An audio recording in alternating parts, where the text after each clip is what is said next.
The Hagmann and Hagmann Report for today. It is a fabulous Thursday edition. It's Thursday, December 11th, 2014. I'm Doug Hagmann, flying solo once again in the Hagmann and Hagmann studio. I want to welcome listeners from ocean to ocean, pole to pole, actually all across the world, here in the United States and Canada, South and Central America, and Europe. Welcome to tonight's edition of the Hagmann and Hagmann Report. Tonight we're going to be talking about the shadow government and really how the global elite, the Illuminati, the people behind the power brokers themselves are using surveillance against us.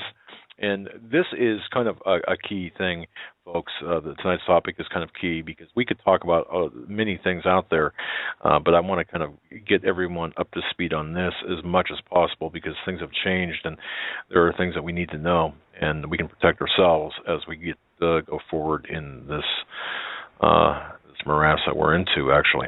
So I want to welcome every listener to the show tonight. By the way, we do have our chat open. I will just press the red button here if things get out of control. I just appreciate everyone's cooperation on that. I really do. I really, really appreciate people. Go ahead and fellowship, and of course, share information. But please, I'm not good at multitasking, as most of you know. So. I just ask you that in the chat. Thank you so much for listening. We understand that listening to this show is a deliberate act, and we just want to thank you. We can't thank you enough. Joe, by the way, is recovering. He'll be back tomorrow. He did assure me of that. He's feeling a lot better. Well, he's feeling better. Slept for, I think, 24 hours straight, according to him. I talked to him just briefly before the show. So he'll be back tomorrow, and that's a good thing. Folks, I want to remind everyone that portions of tonight's broadcast is sponsored by NatureBox. They ship out just extremely great-tasting, healthy snacks right to your door. So forget about the vending machine, forget about the snack aisles, forget about all of the gunk and goo and goop that you might eat ordinarily, and select NatureBox. In fact, they've got so many snack options out there, different tastes for different snacks for different people's tastes. It's great. Support this broadcast by ordering a free NatureBox sampler box at naturebox.com/CFPradio. That's right. It's free. Go to naturebox.com/CFPradio or just scroll down to the bottom of our page at Hagmann and Hagmann. You're going to go all the way down to the bottom. Scroll down to the bottom. Check it out. Click on the link and just go for it. It's great.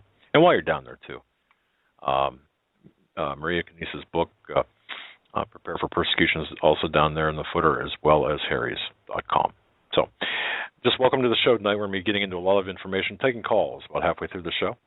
And I just want to ask people, by the way, for new listeners, and I'd like to remind people, in fact, we had some, we have some new listeners checking in with us. We broadcast live each and every weeknight from 8 to 11 p.m. Eastern, the real time zone in the world. Of course, everyone's pretty egocentric, right? But having said that, and hopefully, I think this is going to be the case. Hopefully, we're going to have a really unique surprise for you tomorrow night, a very special guest. And I don't want to mention who this person is because, for a couple of reasons. One, the subject matter is I don't want to have technical problems tomorrow night. And also, I have to verify this through with the person. So. Be in the second hour, roughly, and it's going to be a very interesting topic. Hopefully that to be the case. Had some great times this afternoon. I don't know how many people were listening to Pastor Paul Begley's show. Heidi, I tell you what, I had a great time with Heidi Begley, Pastor Paul's wife, on the radio this afternoon, I guess it was. We just had a great time, and I you know what, the words just fell out of my mouth. I couldn't stop. I was stop me! I couldn't stop talking. It was I don't know, too much caffeine, right?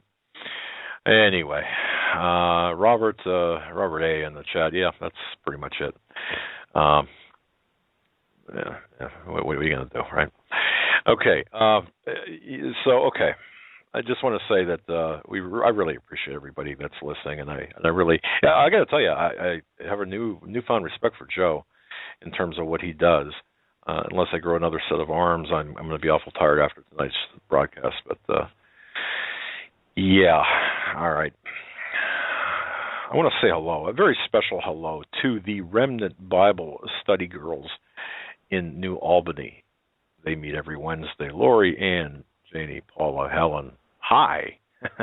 The Remnant Bible Study Girls in New Albany meet every Wednesday. Just want to give a special hello to them. Met them in, where were we? Columbus, right? Yeah, Columbus, Ohio. Very, very nice people. Anyway, look, boy, we have all sorts of things taking place.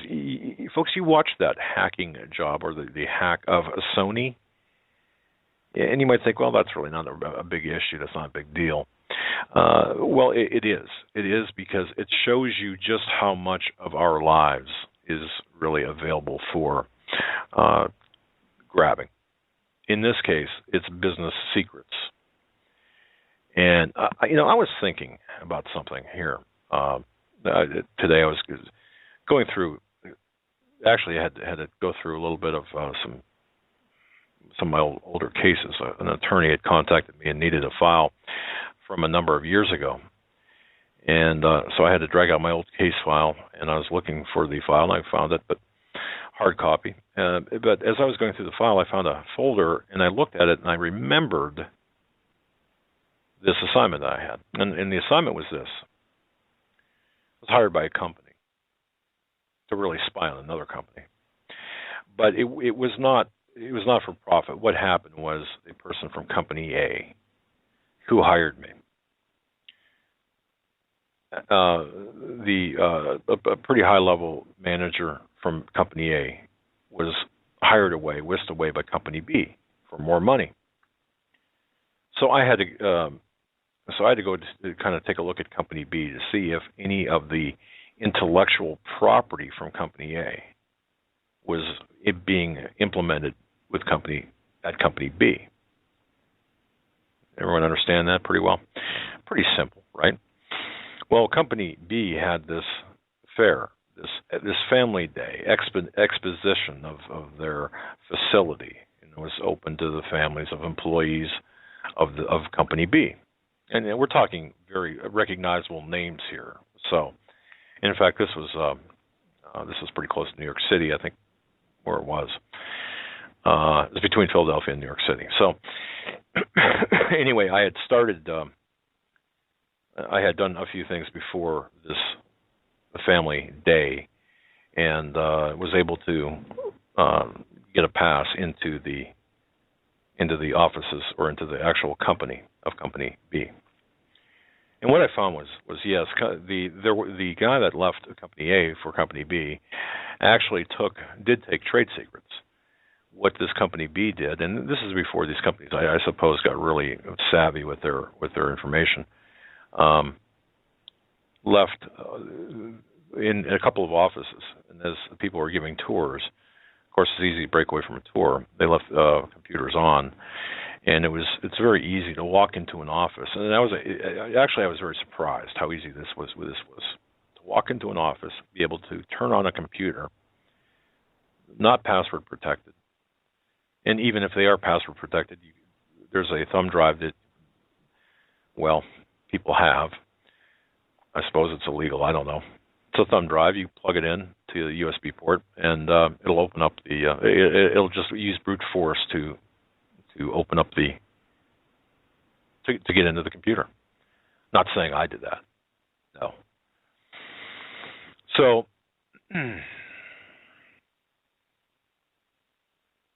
all right. I was looking at it. Something caught my attention here on the screen.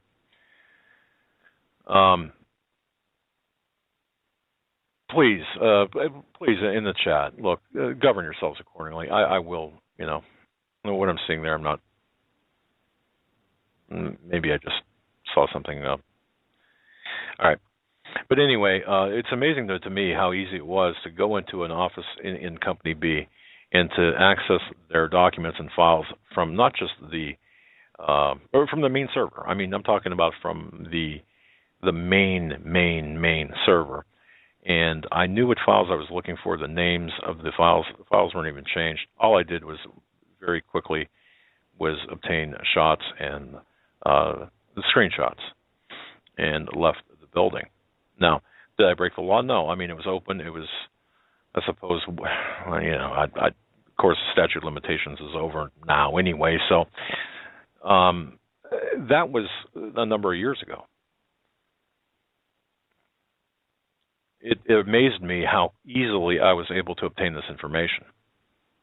And again, the company A that hired me, money well spent, because of the intellectual property, the value of the intellectual property alone was into the tens of millions.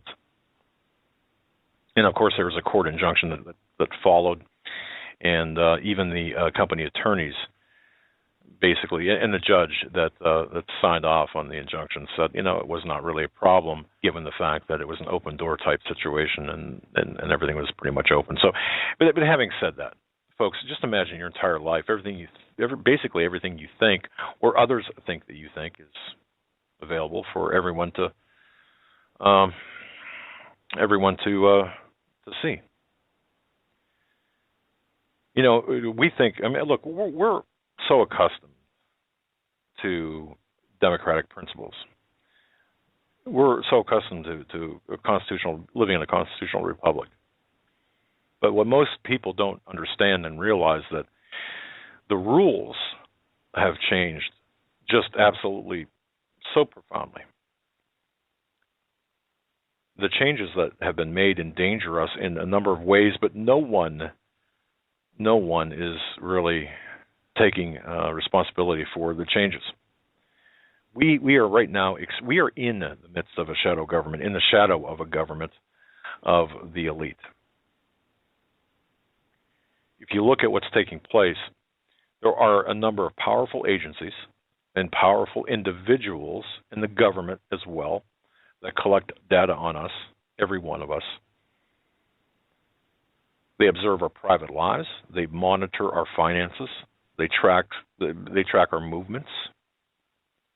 They listen in on our communications. They record our purchases. They archive a lot of information, including our preferences. And all of this is, folks, and you know this, despite the denials, it is being maintained in permanent records and computer files. Now, of course, people might say, well, I've got nothing to hide, or they can't do this, or whatever. But look, the bottom line here is there are no rules, especially in this era of shadow government.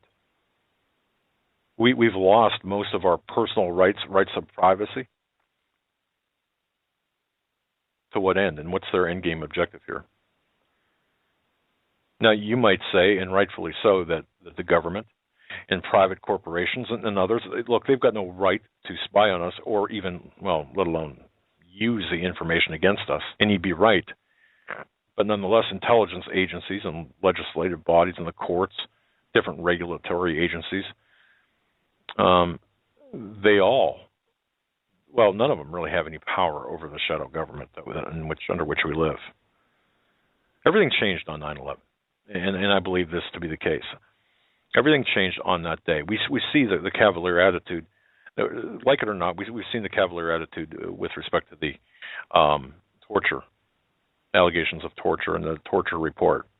Now, honestly, I don't believe in anything. I don't believe that things should be laid bare so other countries can take us to task, and I don't believe that our secrets. It's kind of like a family. Look, I grew up believing that families should keep their personal affairs private. Period. In this case, I look at America as being a family, and here we are telling on another family member to the whole entire neighborhood, no, the entire planet, what we did. Yeah, I'm not excusing what we did, but I question the motivation behind behind the release of the torture report. I question the motivation there. Again, I do not, and hear me loud and clear. It's not that I agree with it.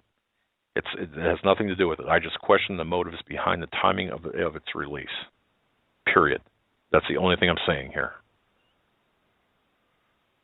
I mean, we have, honestly, I don't know. I don't know if we were saved from any event. Do you?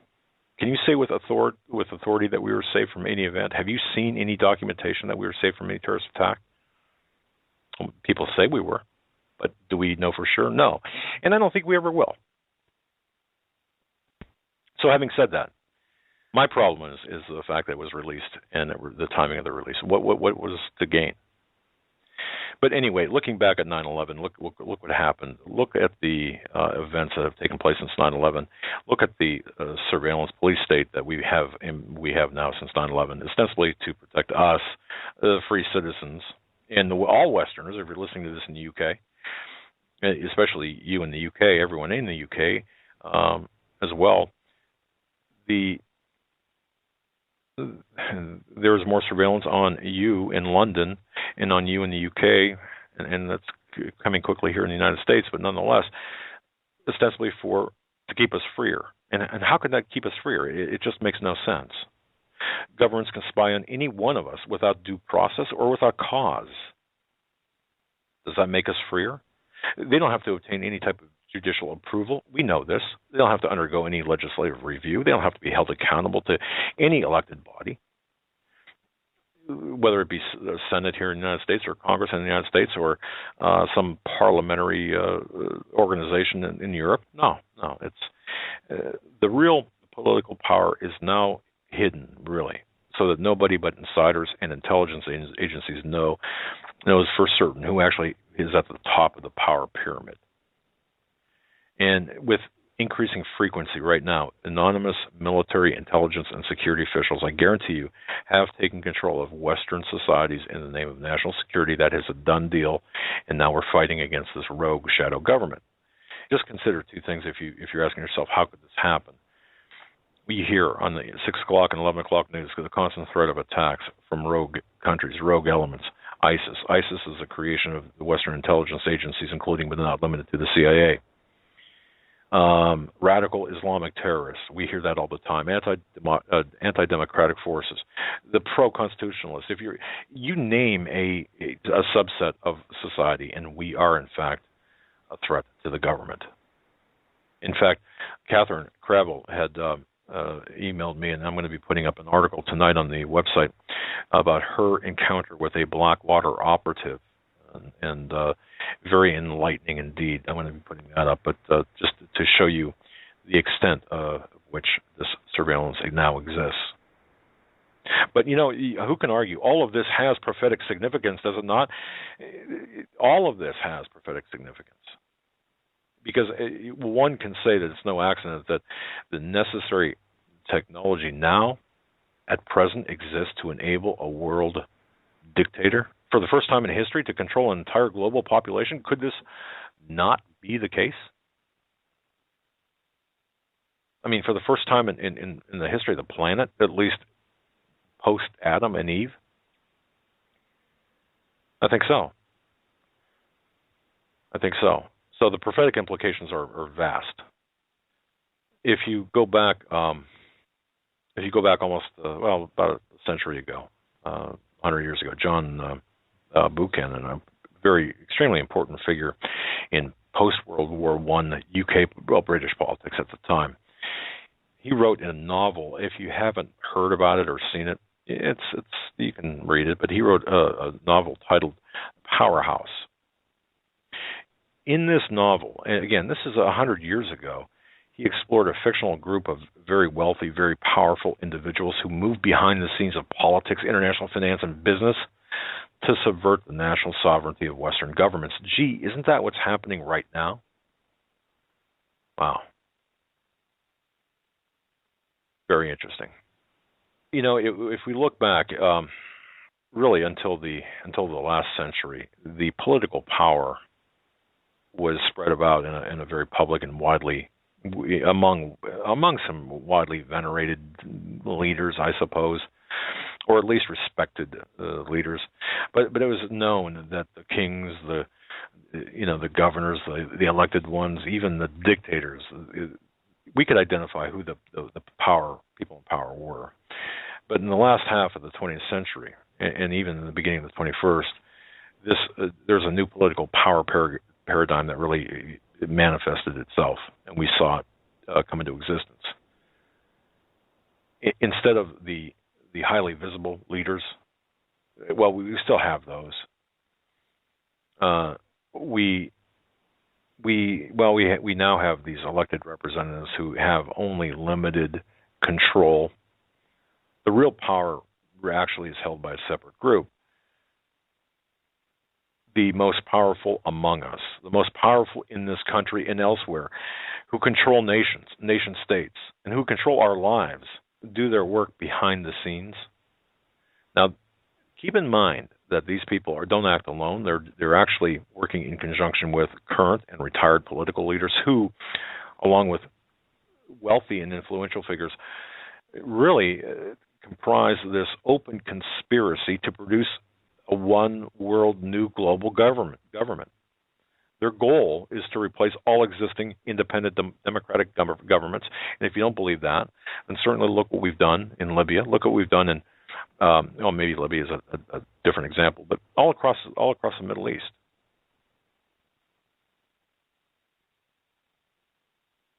The hidden leaders of shadow governments operate in both really totalitarian and democratic governments throughout the world, and even since the end of the Second World War, there have been this cabal of secret globalist elites. They've been bolstered by political, financial, military, government leaders from North America, Western Europe. Paul McGuire talks about this. Just as we've been transformed, actually, by the attacks of 9/11. A century earlier, really, World War I changed us. World War II changed us. The First World War, they introduced chemical weapons, poison gas, machine guns, all that stuff. Remember that? And then World War II, of course, the Air Force, and I mean, it's amazing. And of course, we had the League of Nations. It proved to be ineffective. The League of Nations failed. Interestingly, where does that fit in? Of course, during and following the Second World War, those who actually hopefully failed to create a global government renewed their efforts. And this, I look at this in history.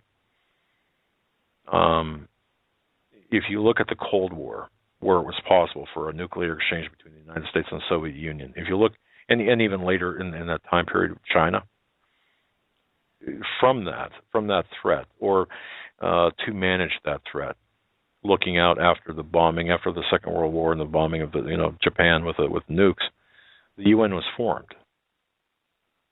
But what was not announced publicly, of course, is that the United Nations is a global elitist next step in launching this embryonic form of this one world order. So people have got to understand this. They might think, well, I know all this already. Well, no, wait. I mean, there are things that we have to establish here before we start throwing accusations around, or before people that we tell will believe us. We have to lay the groundwork here of information. And because many people today, it's difficult for us to talk to many people. I'm sure you've had that happen. It's difficult for people to talk about this global elite, this Illuminati, what's behind everything. We're all nuts, right? Well, okay. Anyway, we are racing headlong into the greatest crisis in our history, in the history of our planet. And I think if we look at the Bible, humanity, we were warned that humanity would experience this unprecedented crisis before Christ returned to establish his eternal kingdom here on earth. Great tribulation, not seen since the beginning of the world, not seen since no time.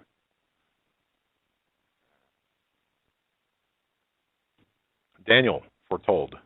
Obviously, if you look at Daniel chapter 9, 24 through 27, he sets the stage for what we're seeing and what is to come. And I mean, I'm not going to give out all the biblical verses because that's not the topic of tonight's program, but you can find it in the Bible, of course. Right now, think about technology and technology in the hands of those with Antichrist spirits, even the Antichrist, if you want to get into that. Before, and I'm sure in the past, go back a couple of hundred years, somebody with the Bible, reading Daniel, reading Revelation, or the book of Apocalypse, or whatever, reading those.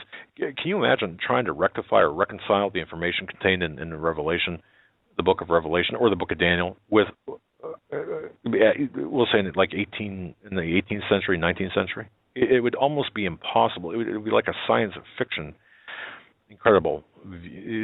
We wouldn't understand it. But now with today's technology, now doesn't it seem like things are becoming a little bit more make sense? That the Bible is not allegorical. I think so. I mean, talk to Russ Dizdar, talk to, again, Paul McGuire, talk to Steve Quell. We're not talking allegorical issues, especially with Russ Dizdar.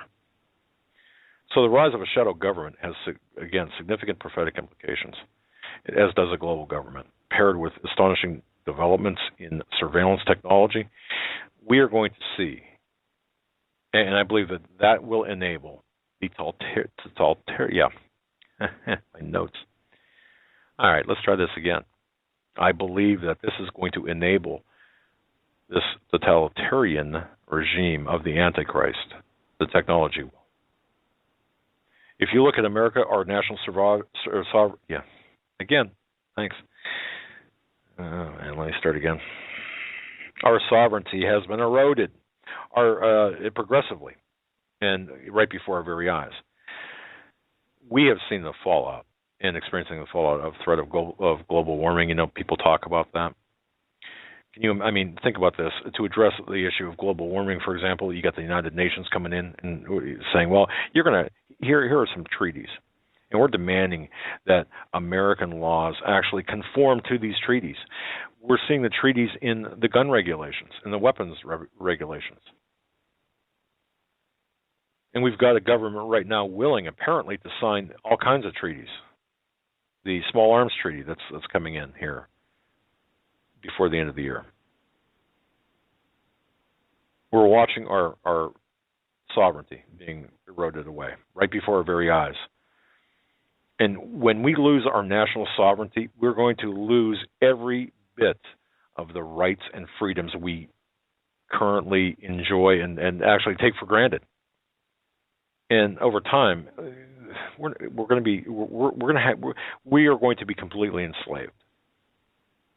Compliments of this agenda for a global government, compliments of those people like Zbigniew Brzezinski and Kissinger and others, the globalists, right in your faces.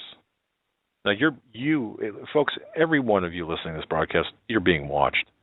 Whether you're inside of a police car or outside of a police car, whether you are walking down the road or you're sitting at home in front of a computer, you're being watched. And whether you're shopping, it doesn't matter. You've got to understand that we have watched and we have borne witness to the creation of a total surveillance society. We are living in, and whether you're living in the UK, it doesn't matter. Any Western world, you are living in the forerunning of a totalitarian police state. Such a state that was described some 200 years ago. So, folks, in chat, just tell me who to boot. I apologize, ladies and gentlemen. I really apologize for this.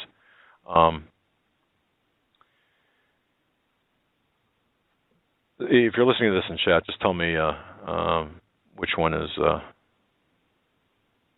Is there a disruption there? Do I need to go in there? Really? All right.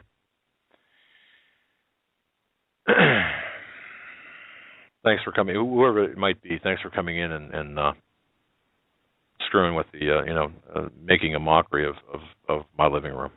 Really? Let me know and I'll go into your radio program and make a mockery of yours.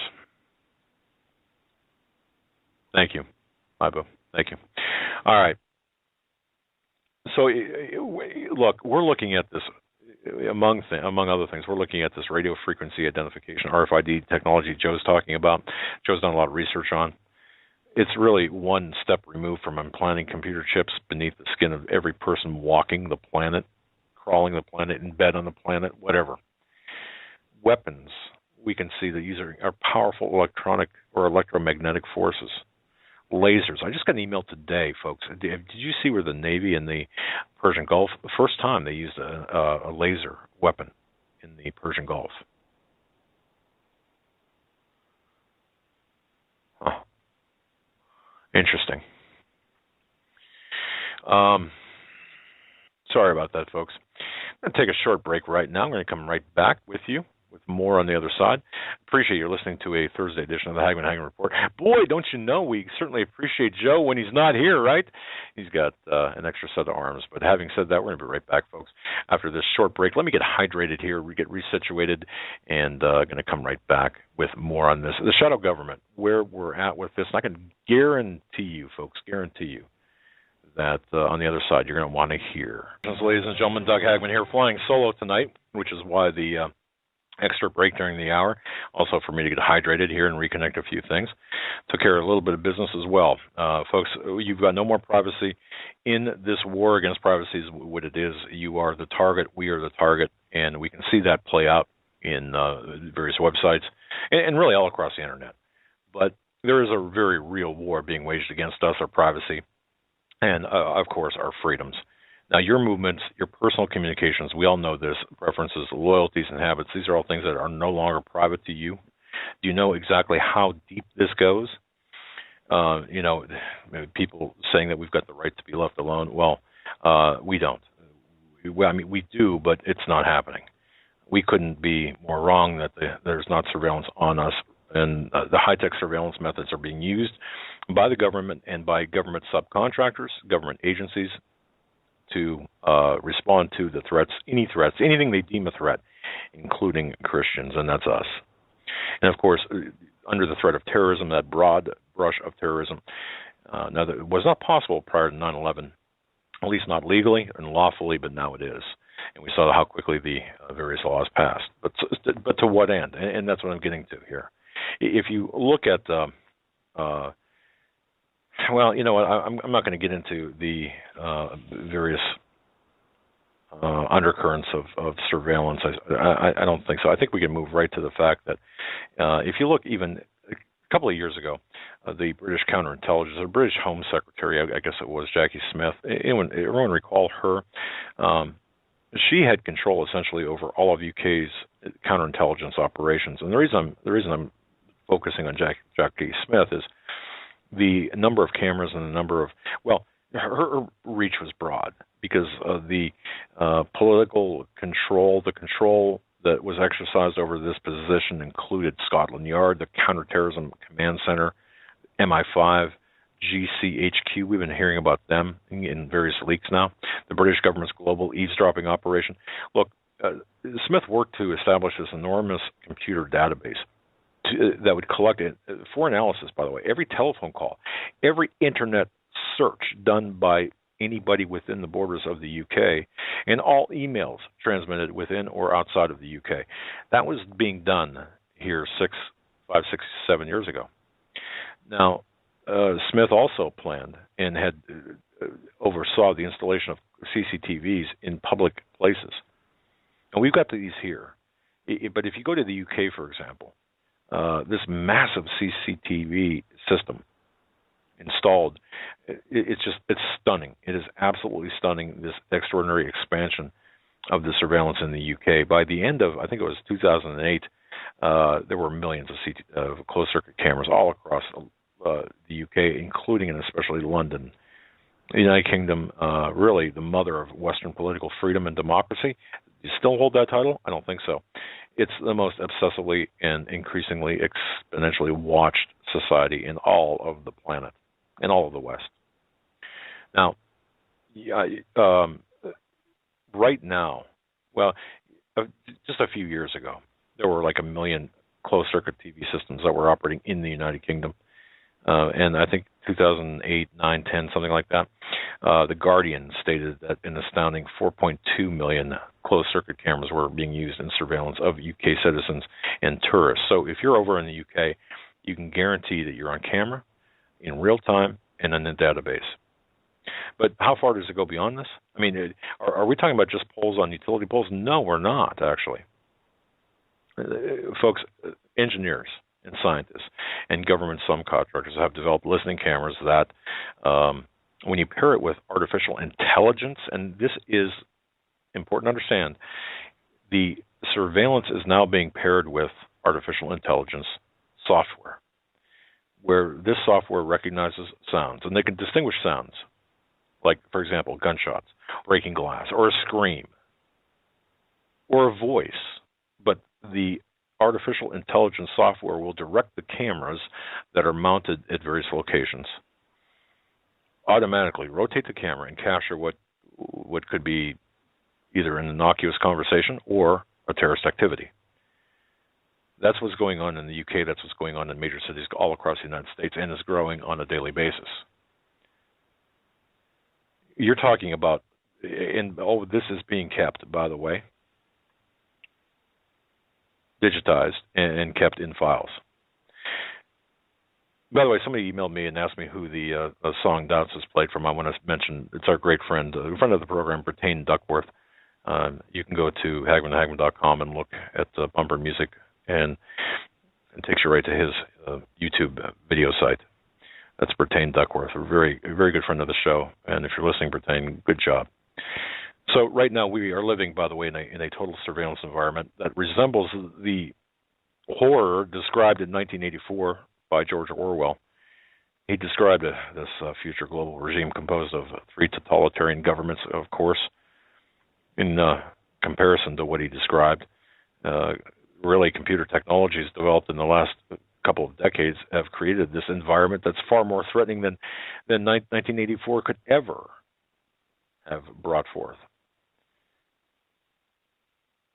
We know right now, and I just want to make sure that everyone knows right now, that the loss of our privacy goes well beyond having our public activities monitored on camera. Just so you know that. It's gone well beyond that. And you hear Alex Jones talk about this, you hear others talk about this. And I used to think it was just a crazy talk about smart meters and smart dishwashers and smart appliances. I thought, come on, it can't be. Cable television boxes. But all of these, Scott McNeely, the one-time CEO, in fact, maybe still of Sun Microsystems, he had stated flat out publicly that privacy is dead, deal with it. Now think of the hubris of that statement. Privacy is dead, deal with it. That is quote attributed to Scott McNeely, Sun Microsystems.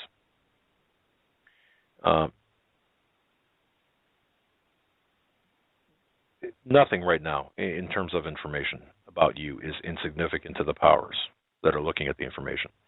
If you do any internet searches, and you can try this, folks, if you go to Google and do a Google search on a term, there you will, for example, and you can see this better if you would search for, I don't know, bookcase, desk, printer, or computer printer, or something like an item, for example, a specific item, garage door opener, I don't know, dishwasher. Watch over the next several stops at the websites that you go to. Watch and look at the ads that pop up on your screen. What they're going to be related to the very item that you search for. And we do that, and we think it's convenient. I mean, it's done in the name of convenience. But all of this internet searches, everything that you search for, online shopping, your emails you send, the websites you access, all of these are of interest to someone. Like I said before, the subjects that are attractive to you, for example, are attractive to perhaps some vendor, some sales company elsewhere, which is hence the ads. But in website operators, of course, but everything you do, including visiting websites and chat rooms, yes, this chat room, sending and receiving email, researching health issues, medical questions, how embarrassing could that be? In shopping, look, all of this is permanently recorded in a computer database somewhere. And Google is perhaps one of the most, although the most popular, one of the most offensive in this realm. They've admitted, by the way, that they gather and store information on every one of more than 330 million internet searches per day. I think now it's probably 500 million. Every email that you ever received on any online searches you've ever done, anything that you've completed on the internet, it's available to police and intelligence agencies. So, you could be very careful in what you say in a private email. But how careful can you be? It's not private. We know this. Think of the implications too. If you're, and having been an investigator in this realm, and still to some extent in this realm, any internet searches you do, for example, can be used against you in a job search. Think of the possibility, folks, as this global government comes to an end, as we talk about the declining dollar, or the crashing of the dollar, deliberate destruction of the dollar, and of course a global system of governance. Think about how readily this information will be used to expedite that. For example, if you are, like me, an opponent to global governance, how long do you think we'll last out in the open? Our records are right there for everyone to see. Our entire history is on exhibit. Just go back to 1917, pre-internet days, after the Russian Revolution. Communist dictatorship of Lenin began a process of secret police surveillance of its entire society. Isn't that what we're seeing here in the digital realm? We certainly are. If you work in an office, I can guarantee you their office phone systems monitor all the private calls you make, even if it's an outside line, while you're at work. Every internet search you do while at work is being monitored. Computerized phone systems maintain permanent records of all known phone numbers of clients, customers, vendors, and people you call. So just think about this for a moment. Loyalty cards that you use at the grocery store.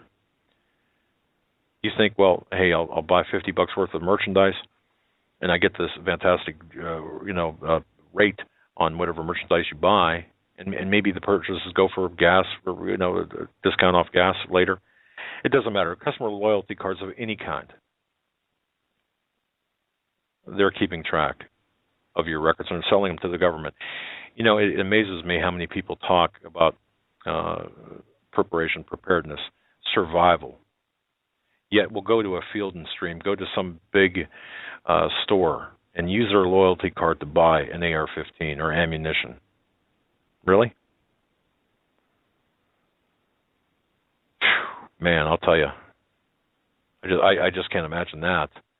Do you think that they know? Of course they know. I mean, of course, there's a reason for that. Okay.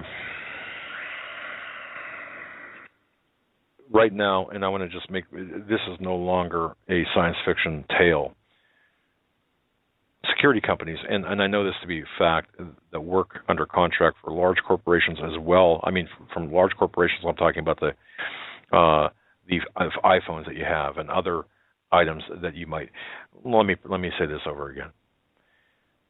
Think about cell phones in general. If they have a camera, for example, on it, or if they've got a microphone, and they all do have microphones on it. The invisible pinhole cameras can be placed behind the wall of, whether placed inside the phones, inside the wall that separates the, what do you call it, the screen from the electronics inside. But also, they've got the technology to use pinhole cameras in places such as public office buildings. We use pinhole cameras when Joe and I were doing PI work. You'd never know that we would take a pinhole camera, the lens that would have this be the size of a pencil lead, and install them in a public location, of course, for due cause. And I'm not trying to get myself out of anything, but for a particular purpose. We'll say, and I've been on the news for this too. I've put pinhole cameras in a woman's apartment building. This woman who's just in ratchet pain from arthritis. Someone was stealing her medication, an aid worker. So I put a pinhole camera in a stereo that had a complete view of this drug cabinet, of this woman who's in a wheelchair and in 24/7 pain. And it was I think it was installed for 2 days, and I got a call. Hey, I'm missing some medication. Went there, looked at the film, put it up in living color on the television screen, and kept the aide sitting down, present there, and there she was. on living color, stealing medication. Took about, I don't know, maybe 10 minutes for the police to get there, and of course she denied it. And she's right, wearing the same clothes, sitting right in the same room, looking at the television, denying the fact that she took this medication, denying it to the police. And of course the police made her empty her pockets, and wouldn't you know, there was a medication. She had no idea how it got there. Yeah, I'm a Vatican spy. That's right. Okay, but anyway, so anything that can be used for good can also be used for bad, and is being used for bad. So bottom line here, please understand that it's taking place right now. These operations are taking place. They're recording events, industrial espionage, stealing trade secrets. Everything that can be used for good, like I described, is also using for bad. There's this abuse of legitimate data. All U.S. intelligence agencies, by the way, including the Bureau of Alcohol, Tobacco, and Firearms Explosives, the FBI, the CIA, the NSA, they all can access data from the NIC, by the way, the National Identification Center, to identify and monitor every registered gun owner in the United States. And that's being done right now. The fact that you own a gun, when you go to purchase a weapon, a handgun or a weapon, and they run an NIC check on you, that information is automatically made available to all the agencies. Now you say, well, we know that. But what's the end game objective here? It's also being shared now because by mandate of the Affordable Care Act, it's not being shared with your doctor. Remember yesterday I said, you go to the doctor and they said, do you have any guns, of course. One of the questions asked, do you have any guns at home? And you say no. Well, through the insurance under the Affordable Care Act, they'll be able to tell if you've got guns at home or not. And of course, you could say, well, no, I lost that in a boating accident. I laugh when I see that. I lost mine in a terrible boating accident. Really prove it. And if you can't prove it, smart aleck, then you're no longer you're going to be uninsured, or worse, we'll take you in because you're not fit to have a gun and you haven't proved that you have not submitted sufficient proof that you don't have a gun. I remember getting a parking ticket from Philadelphia, Pennsylvania, in 2006. The city of Philadelphia mailed me a parking ticket for $35. I was not in Philadelphia in 2006, never. Not one day in 2006. So I wrote to the city of Philadelphia. I'm all the way across the state. So I wrote to the city of Philadelphia and said, I wasn't in Philadelphia on this day. I was here in my hometown all day. In fact, I was here I was here. So you got the wrong vehicle. Show me proof. And you know what they did? They wrote back and said, no, you show us proof that you weren't in Philadelphia. So I called them. I said, how do I do that? How do I show you proof that I wasn't in Philadelphia on this day in 2006? That's not our problem. The alternative is you pay the $35, or if you really want to, sir, you can go before a notary and swear that you weren't in Philadelphia on this day in 2006. Oh, come on. I said, really? I mean, are you serious? So I've got a proven negative. So I had to go and swear before a magistrate. Thank goodness one of the magistrates, one of my friends, that I wasn't, and they had notarized the document, and I had to sign it, and I raised my right hand in the courtroom, and like I did with the NSA surveillance documents, and swear before a notary, before a judge, municipal court judge, that I'm telling the truth. Anyway, folks, don't underestimate these little things. Look, Alex Jones does a great job of covering this. He really does. He does a great job in covering all this information. And many other hosts do as well. Many writers write about this very well. But it's the little itsy-bitsy things that you might not think about that could bite you in the butt. And if you're on web forums and you see people, if you see people saying, well, I lost my guns in a boating accident, ha, ha, ha. No, it doesn't work that way. I mean, that kind of personal hubris is perhaps funny to you, but it's not going to work that way. By the way, if you and remember, I said that all of this has biblical implications. The developments that we have seen over the past several years, if we look at last days prophecy, end times prophecy, if you look at the book of Revelation, they talk about a coming totalitarian police system. For whatever reason, I can't get that word out of my mouth today. I must be getting beamed by the boys, right? Anyway, that no man might buy or sell, except that he has the mark or the name of the beast or the number of his name. That in Revelation 13, chapter 13, verse 17. Isn't John describing a universal population control system, basically, that would impose some type of numerical identification or some sort of identification on every person that would monitor their financial transactions, their trade, their business, their ability to buy and sell, and ultimately affect their ability to buy and sell? This is what we're talking about. So this system would enable and will enable law enforcement authorities, political structures, governments, authorities working for the Antichrist and the false prophet, by the way, to control the world's population through this unique ID number and this mark and this chip. Government authorities are already controlling us. National security agencies are controlling us. They're surveilling us. Businesses that market and sell consumer products know a lot more about you than you think they do. They know more about your neighbor than your neighbor thinks they do. And it's not for the good. Sure, it's for marketing purposes. It's harmless.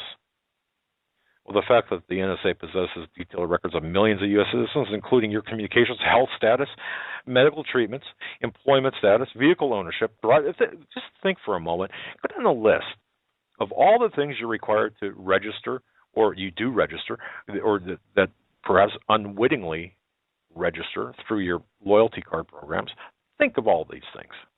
Look, the NSA possesses detailed records of millions of U.S. citizens in all of these respects. Remember a story about a Russian coming to the United States, and somebody asking the Russian, how do you like your newfound freedom over here? And he says, it's not as free over here as it is in Russia. You've got to register a car. You have to get a driver's license, and ticked off a number of things that Russians don't have to do. Certainly there are things, oppressive measures in Russia. I'm not saying that. I'm just saying looking at it from a world view, different perspective, always throws this into an interesting realm. And by the way, if you don't, whether you think it or not, your life is of interest to foreign governments as well. Think about China and Russia. Steve Quayle talks about this. They also maintain vast computer databases with details about millions of United States citizens. Folks, data storage, think about this. It's just the initial step. Next step are going to be effective ways to organize, categorize, and use this private information. Go back to the Sony deal I talked about. Isn't it interesting how some of this information, the Sony hackers were not interested in credit card or ID and information. They were interested in a certain level of information that could be used for embarrassing situations, blackmail purposes perhaps. But in this case, it was more like a vendetta being made. I don't know. But certainly they weren't after, the hackers were not after the sensitive financial data. The confirmation of the consolidation of citizens' data was published in the Canadian press back in 2000, folks. You can go back to May 19th of 2000, and you can see that. The Canadian government confirmed, although it did so reluctantly 10 years, this is now 15 years ago, that up to 2,000 significant pieces of information had been assembled on nearly every Canadian citizen in this massive database known as the Longitudinal Labor Force File. This is 15 years ago now. There was a public outcry that followed these revelations. The Canadian government subsequently promised to destroy the computer program that linked together these files. Interestingly enough, the federal government admitted they still retain the computer data on more than 30 million Canadians. Was it expunged? No. The RCMP, the Immigration and CSIS, and other Canadian organizations still have this information on file. And by the way, so does the United States and other countries, including Russia and China. It's just not here in the United States. It's all across the planet, folks. You're listening to a special edition of the Hagmann Report. Just one Hagmann here tonight. holding class. We'll be right back after this brief interlude. Stay with us. Stay with me. Joe, like I said, Joe will be back tomorrow. And if things do work out, hopefully tomorrow we will have a very special guest. So in the second hour, that will be providing some information that I think everybody's going to want to hear. So, ladies and gentlemen, to this portion of the Hagmann Report, it is a live broadcast. It's the 11th day of December 2012, December 11th, 2014, I guess. I lost a few years there. I want to thank Kevin. We're talking about the Internet tracking, by the way. And, Kevin, thank you so much for sending this email. He points out that he uses Ghostery, Ghostery, to block tracking cookies, adware. It's free for individual accounts. You could get it at ghostery.com. For him, it's blocked 23 ad trackers or trackers on BTR alone. And I don't want to paint everything with a big, bad, broad brush. Of course, ad trackers, can be used for marketing purposes, genuine marketing purposes. However, they're not, in essentially. So there are measures to take, measures to use against these. One is use these free solutions like Ghostery. There are others. If you do searches, for example, on other solutions, you'll find them. Just go ahead and search. Use a private, like Start Page or something, to find out these privacy helpers here. And Donna, let me answer your email concerning the show. You can access the chat feature underneath the BTR player on our BTR page. All you've got to do is click Listen Live and scroll down, and I believe that chat feature is underneath there. I don't pay too much attention to that. The second email also I'd like to address. People have been asking me, folks, if you're listening to this program tonight and people said you didn't post Katie Essential Oils, you didn't post her link or her contact information, folks. If you go to Hagmann.com, and I guess I could have done it more prominently or whatever, but if you go to the front page of Hagmann.com, look for the box. It says Essential Oils. It's right on the right-hand side, all the way down on the right-hand side. Yeah, it's not very prominent. It does say Essential Oils, but there you'll find the information for our guest Katie here. I guess it was on Tuesday that she appeared. And much demand for that as well. So a little bit of housekeeping there. Thank you for your patience. But just carrying on with this, and then we're going to move on to phone calls. But one thing that got me thinking about this and the importance of being tracked and monitored and surveilled. And I got an email saying, "Oh, hey, look, we already know this stuff. When are you going to move on? You're going to help? You're going to provide solutions? You're going to talk about something we don't know about? Well, all right. You know what? Why even listen? Basically, why even listen? Right? Okay. Because we do have new people coming on, and we do have people that are listening for the first time, and so there's a learning curve here as well. I was thinking about this when my wife purchased a coat for me over the internet, and she got the package in, and it was a very nice coat, and I was wearing the coat, and I walked into Walmart. Yeah, I do. I admit it. I buy a few things at Walmart. I walked in there, and the door alarm went off. And I didn't think anything of it. There's no one around to stop me. And I just went on my way, and I walked out, and the door alarm went off. All I did was turn my head and, what? To the greeter person. And all he did was just say, go ahead and, go on. Same thing happened to me, and I was looking for something at Best Buy, something very specific I needed to buy from Best Buy. And I walked into the doors at Best Buy. Their security's a little bit different. It's really close to the door. I walk into Best Buy, and I set the alarm off. And I just looked at the security guy, as if, gave him the old eye, and he just kind of shrugged his shoulders and said, go ahead and move on. So he knew me, and going out, the alarm went off, and I looked back at him as if, you're not going to make me come in and empty my pockets or anything like that. To make a long story short, or in conclusion, the only thing I could think of, now this happened a couple of different times, and my attitude was really kind of getting bad. I was not a happy camper because I just wasn't a happy camper. Especially if you're, can you imagine somebody Oh, I don't know, wearing a concealed weapon, you can see why somebody might not be a happy camper. Well, come to find out, there was an RFID chip that was hidden inside the liner of my coat. I don't know what it was. I don't know what it is or what it was. I mean, aside from the fact that it set off alarms, and it was by all appearances an RFID chip. Maybe it wasn't taken out or removed prior to sale. Maybe it's a hot coat. I don't know. Just a hot guy in a hot coat, No, I'm kidding. No, maybe it's just maybe I don't know.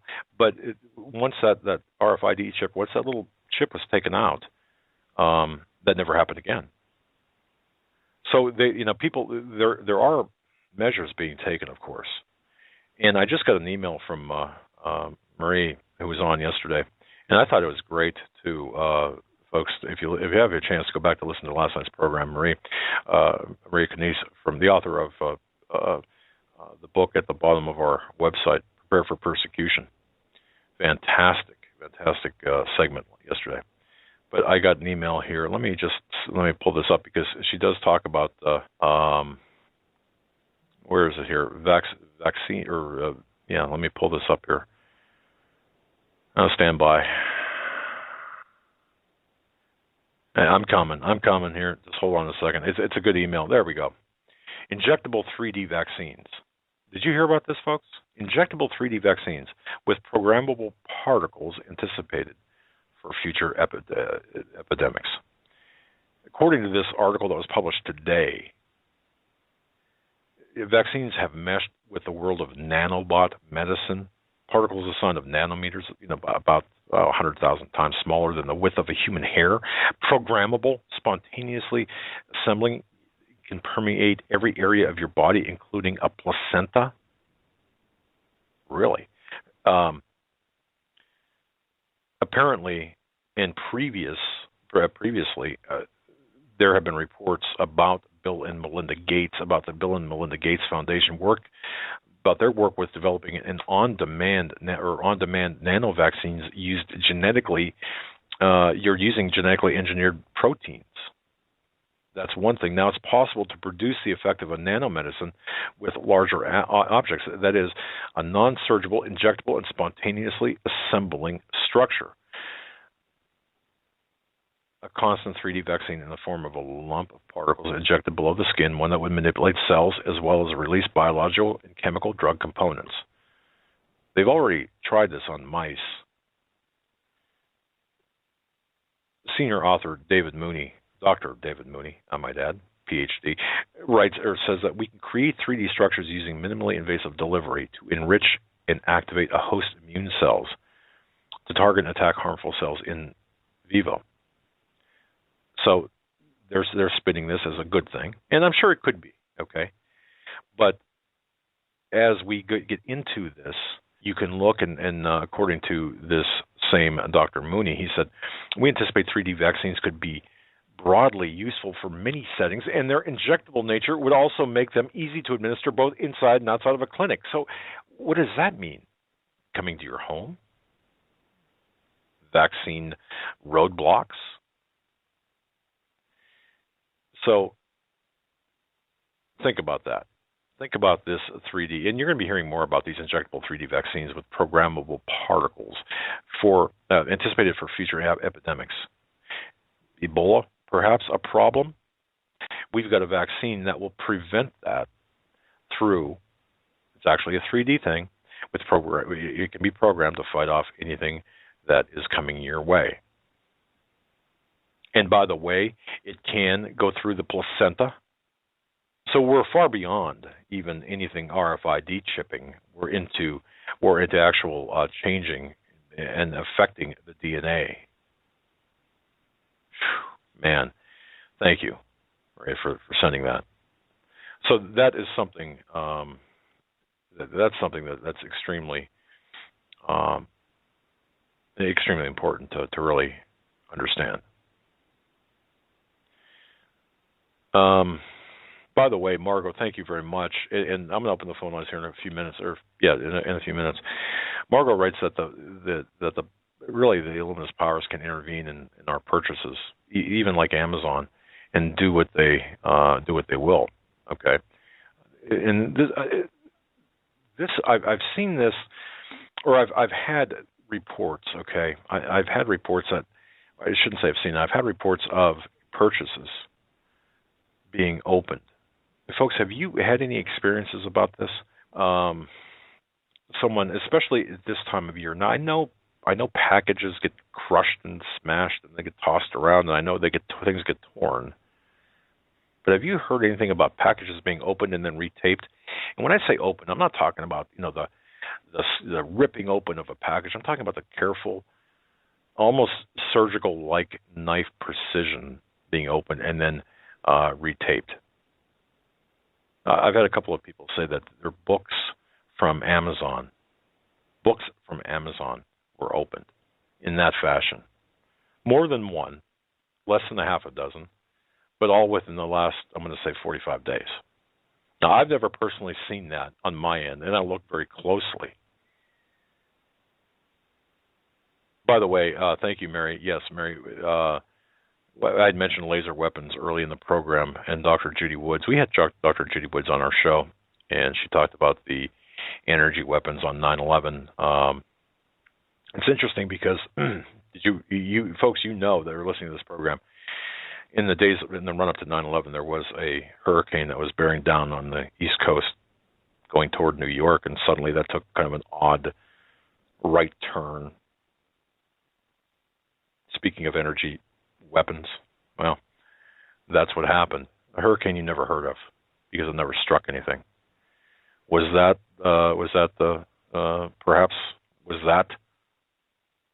done man-made style? I don't know, but very interesting indeed. Let's go to the phones. Let's open up the phones here.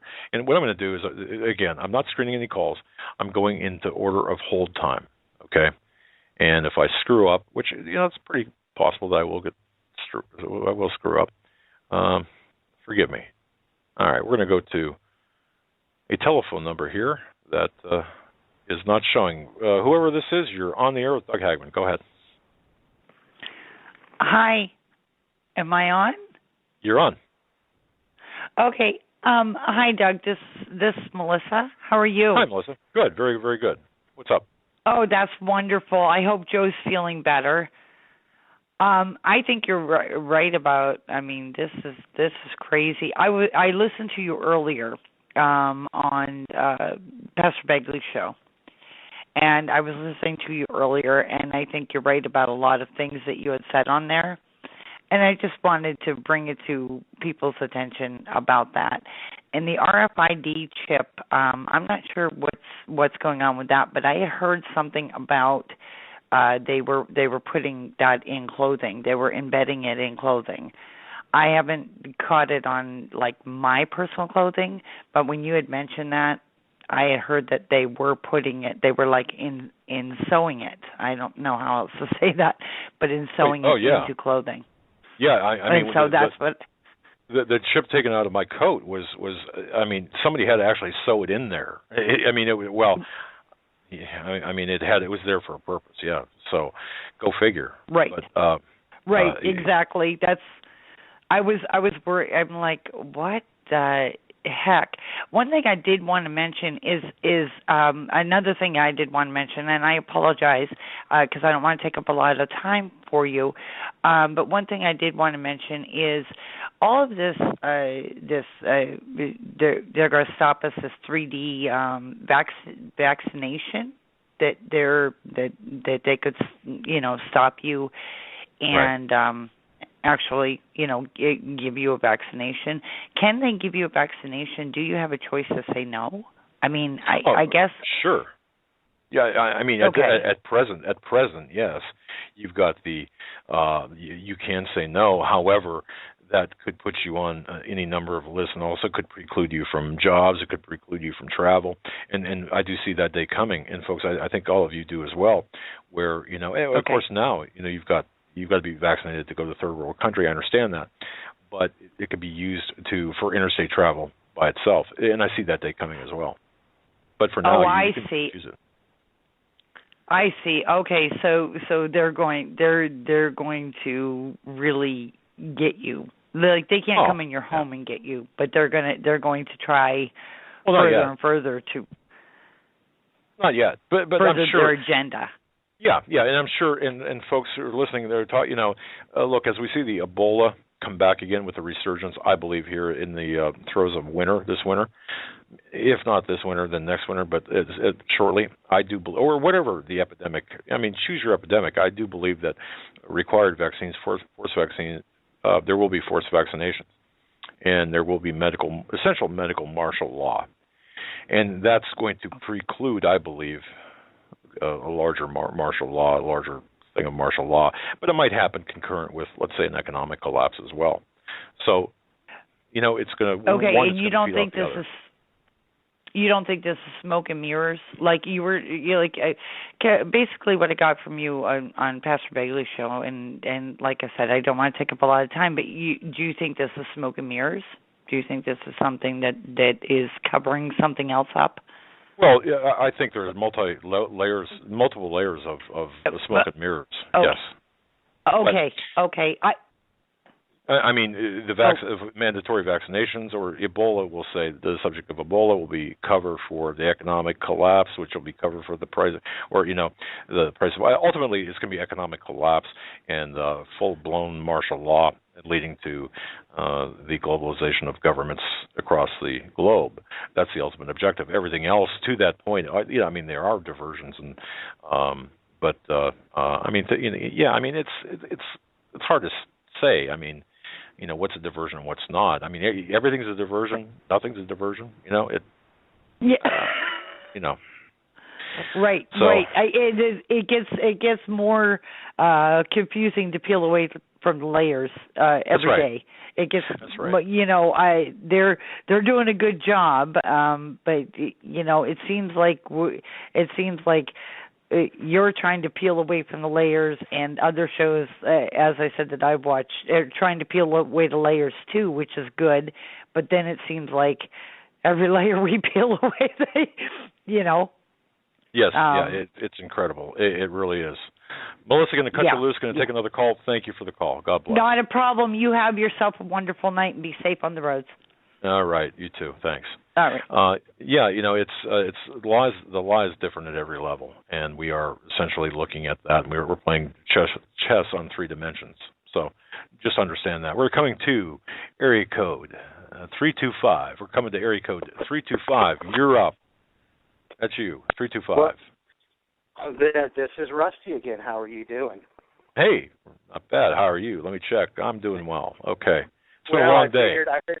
Yeah, it has. I figured since last night, kind of got discombobulated there a couple of times. I would try to call back in and maybe finish up my thought. But I don't know if you guys have been watching oil. Oil dropped below 60 today, and it actually at one point dropped below 59, and it was hovering there at 58.75, 59 and some pennies right now. So we'll see what's happening overseas. And if anybody wants to look for themselves, a really good resource for that is Bloomberg.com, whether you buy into the Bloomberg garbage or not, but they really do have good coverage of the energy sector and the metals prices. So I just thought I would share that with everybody. But, I've been actually talking to a bunch of folks over in North Dakota today. It's been kind of fast and furious because companies are folding and not just folding, but, downsizing left and right over there. So there's a lot of folks losing their jobs right now. A lot of these folks that are losing their jobs, guys, they're the ones that are paying the taxes. You gotta understand that. These folks make good money and they're paying a lot of taxes. So it's going to harm everybody across the board. So again, I just like to agree. I want to ask you this because I wrote down your number. I was presuming that it was you when I hit that 325, and I'm glad I took your call. I want to ask you something. Okay. You had said yesterday And I agree with you totally that what we're watching here is the intentional destruction via oil prices, using using oil as a weapon, if you will, to take down the U.S. dollar. I believe that to be the case. But you had said something else, and folks, we're talking to Rusty. He's in the oil business. He understands the dynamics of oil prices. So this is a good call to have. You said something yesterday, though, that this was an attack against Russia. I think, if I heard you correctly, wouldn't oil prices, the lower oil prices high oil prices would only benefit Russia, not hurt them. So conversely, wouldn't low oil prices hurt Russia instead of benefit them? Right, but Russia can hold on a lot longer than we can. This administration actually started the attack against Russia over the whole Ukraine debacle. This is what's really odd about this whole Ukraine thing. I got friends that live in Russia and friends that live in Ukraine, and it's funny because they don't even know that that's going on. So I wonder whether, we keep saying, oh, the Russians have invaded. The guys in the Ukraine are saying, well, I'm looking in the street, I don't see any Russians. And, the Russians are saying, well, all of our guys are home that I'm aware of. I don't know of anything going on over there. It's a little tense between us and them, but as far as we know, we haven't invaded them. So I don't know if this was fake or if it's going on and folks just don't know about it. But wait a minute. I can't let you go on this one. I think I understand what you said. Well, you're saying you've talked to people in Ukraine who said, "What invasion?" Basically, yeah, there's no Russian troops in the streets. Yeah, and we keep reporting on this crap, but we're the only ones recording on it. If you really look over, in the overseas newspapers and stuff, you don't hear anything about it over there.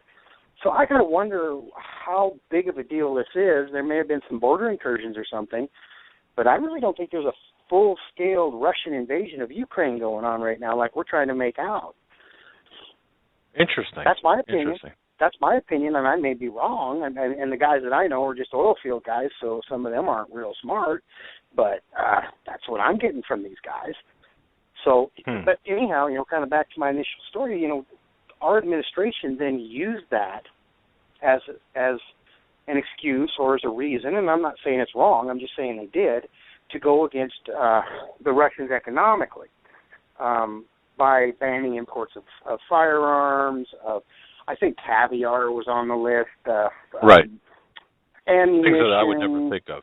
But you're right. Like AK-47 or Russian-made AK-47s. Right. And right. certain Tigers and those. Yeah. Yeah.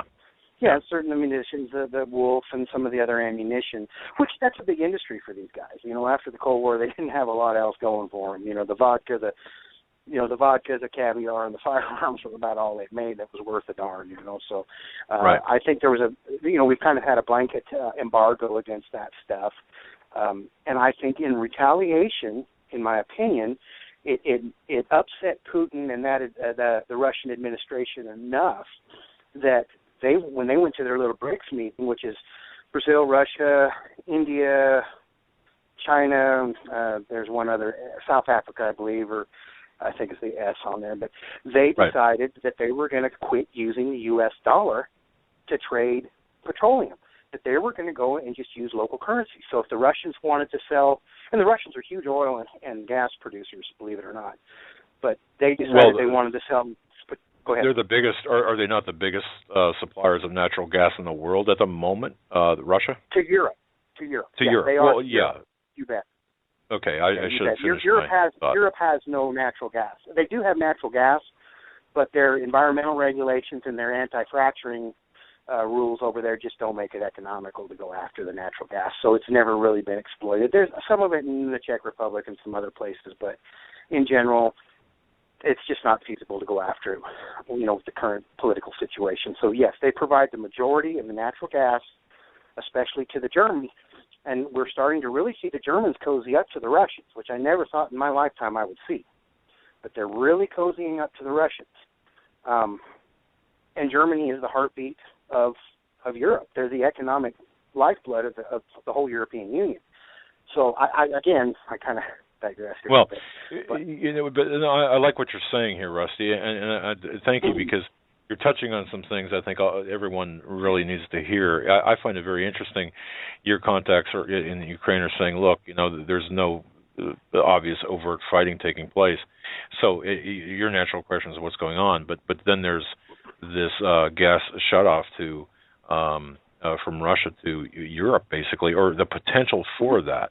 Do you see that? I mean, where do you see that falling into all of this? Could that be a version? I mean, what we're seeing in Ukraine. It's a long winter, and it's a long cold winter, especially for the UK. They're having a record cold this year, so I don't know. And if we keep, maybe we are trying to force the Germans back into the into NATO, into our side. I don't know what we're doing. This is probably one of the largest global games of chess there is, and I'm just a little guy in a small part of the world. But that's what I see happening.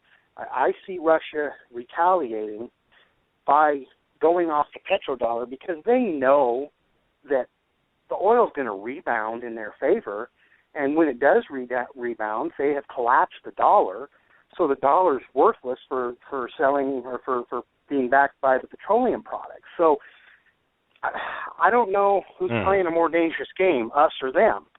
If they collapse the dollar and then petroleum rebounds, the dollar's already collapsed.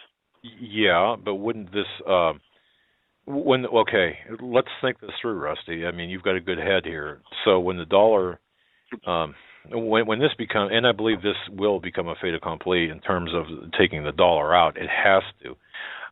When that does happen, let's think this through. Well, see, you did, and I was disturbed this morning when I did look at because I watched after our conversation last night. I was watching the price of oil this morning, and thinking what you said yesterday. How low can this go? People enjoy your gas prices now because we're going to have a really hard situation in the near term. So, wow. Yeah, definitely chess on three levels and multiple levels, I should say. And looks like will this? Do you think in your gut? What's your gut telling you? Because you listen to this. I mean, you're up on all this. Will this end up in a shooting war? Do you think a hot war? Man, I hope not. I hope, and this is going to sound really horrible, I just hope that we contain it to these stupid little proxy wars all over the third world. And maybe that's greedy on my part. Maybe it's because I don't want to have to go stand knee deep in the slop and, shoot at UN troops over here. Or I don't want to have to, see Americans dying by starvation, disease, and famine. I hope it stays elsewhere. And that's greedy on my part. But I think we're going to get to the point where these proxy wars aren't going to work anymore, and where it's going to have to turn into a shooting war somewhere between us and them, not a third party, not using the Afghanis in the north to shoot at the Afghanis in the south. I think eventually it's going to be American forces shooting at Russian forces somewhere. I agree. That's a shame because I think the Russians really have extended in my opinion, I don't love Russia, I don't love Putin, but I really do believe that the Russians have extended the olive branch to us on numerous occasions, and I think we've snubbed them. Our administration has snubbed them. I agree, and we were pantsed, if you will, pardon that expression, by Benghazi, by the Russians. I mean, look, folks, what happened in Benghazi was really a proxy war by the Russians, using a number of proxy organizations, not including but not limited to Ansar al-Sharia, in Benghazi. Russia was behind that attack, of course. If you follow the trail back as far as you can, it stops at Russia. And of course, Turkey, the Turkish ambassador meeting with Stevens. I go back to Benghazi because it tells us a lot. It gives us a window into a lot of the geopolitical aspects in the Middle East. So all of this, and I think Russia tried to stop the weapons shipment to these crazy Muslim countries, right? I mean, that's what they were trying to do. And of course, it was over pretty much by the time Benghazi happened. A lot of the weapons had already been ferreted out, as well as the objective here is still Syria as well. When Syria goes, and it will go, boy, we're going to have a big problem. So the oil and geopolitical world in the Middle East tied, just unbelievably tied together. Right, yeah. And you know what really kind of concerns me about Syria? Assad's not all that bad of a dude. I mean, I'm not saying he's, Mother Teresa or anything, and I don't want him over for Christmas dinner, but he's not, in the larger scope of people in the Middle East, he's not that bad of a guy. He's relatively, I don't want to say friendly, but he was ambivalent towards the West, for the most part. When you see these so-called strongmen actually wear a suit and a tie and look Western, you know that they're not exactly anti-Western. I can't say they're pro-Western, but they're not exactly anti-Western. And I think Syria is a big card on the table right now because there is oil, number one. Number two, with Syria being unstable, it does prevent the Israelis from exploiting their oil and gas supply. And there is a large oil and gas supply off the coast of Israel, kind of between Israel and Cyprus. And it's a large find. And there's a company called Zion Oil and Gas that's actually going after it, but they're concerned, especially being offshore, that, some guy dressed up with a rag on his head is going to come out in a rowboat and blow up their platform. So, they're very vulnerable. But Syria itself is a key, because if the Russians can stabilize Syria, they can put in a pipeline that will allow the Russian petroleum to flow easier. I'm not saying easy, but easier. And with a stable Syria, it'll open up and free some of that offshore stuff for the Israelis. This is a weird game. One day's friend is next day's enemy. Exactly, and we could take this back a few steps. I'm going to get to Syria here in a second, and thanks for holding on with me. I appreciate it. I appreciate your expertise in this, in the oil prices. But if you go back prior to 9/11, and folks, if you have a chance, grab a book. It's been out now a number of years by Paul Sperry called "Crude Politics." Rusty, have you ever read that book, Crude Politics? I have not. No, I have not. Okay. But it's something I might have to give it a shot. Yeah, if you go back prior to 9/11, if just folks imagine a lake close to the size of California and very much similar in shape and size. Okay, that's the Caspian Sea of Central Asia. It's the largest inland body of water in the world. Beneath the Caspian Sea, beneath its seabed, and the former Soviet republics that surround that area, the hydrocarbons are vast. It rivals the oil and gas deposits found in Alaska and the North Sea, and perhaps even Saudi Arabia. Trillions and trillions of dollars in really black gold are waiting to be mined there. It's unfortunate. It's interesting to note here that several things that have served as problems from getting to that. There's a lot of problems with the Caspian Sea's legendary untapped reserves. It's landlocked for one, and of course, having that ring of antagonistic nations around it, that's a problem. But the pipelines were a big thing before 9/11. Pipelines that would go from the Caspian through Afghanistan, and of course, we had problems with the Taliban. And think back, you're not in Texas, are you, Rusty? Not anymore. I've moved up. I'm working out of North Dakota, but I'm done there. I'm leaving for Alaska on Sunday, so okay. I'm no longer in Texas. I don't live there any longer. All right. Well, you might have been there back in the late '90s, perhaps, when actually Bush and others brought the Taliban to Texas. I think Unical brought the Taliban to Texas to woo them, and of course to talk to them about putting a pipeline through Afghanistan. And of course they refused, and that's when everything went south. And then of course 9/11 happened, and we just bombed the heck out of them. And it's interesting because now portions of that pipeline, Unical, on behalf of Unical and other companies, are being built. So that's very interesting, and I think very few people talk about this. And of course the tanker named after Condoleezza Rice, prior to 9/11. The oil tanker named after Condoleezza Rice, the Warrior Princess, she was nicknamed, by the way.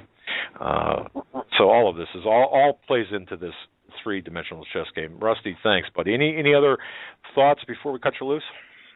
Just a couple, guys. I'm telling you, if you look at what food prices did this year, we looked at some stuff as high as 30%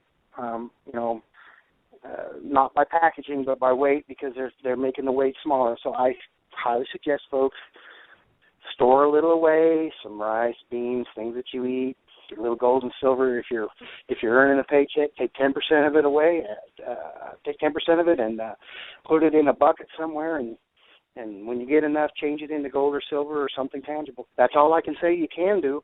And hey, you know what? If it doesn't go south, you got some gold and silver to turn in, but I think it's going to go south. Yeah, I do as well. I think that the proverbial writing on the wall is there, and I do believe it's just a matter of time. God bless you, my friend. Hey, safe travels to Alaska. Thank you, and I'll just keep listening on the phone. Have a great evening. And right, Merry Christmas to you, by the way. Merry Christmas to you as well. God bless, my friend. Thank you. Always a great conversation with Rusty, of course, the oil guy, or oil consultant, shall we say, here on the Hagmann Report. Very interesting. I did this morning look about, I don't know, right after the overseas markets opened and then the American markets open, U.S. markets open, oil prices. Wow. You talk about volatile downward trend.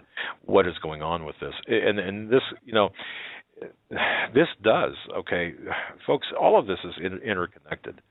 Remember, I had published an article, and I'm working on several as well now, but I had published an article about the surveillance state and increasing exponentially as the rise of, increasing exponentially with the rise of the manipulation of all commodities.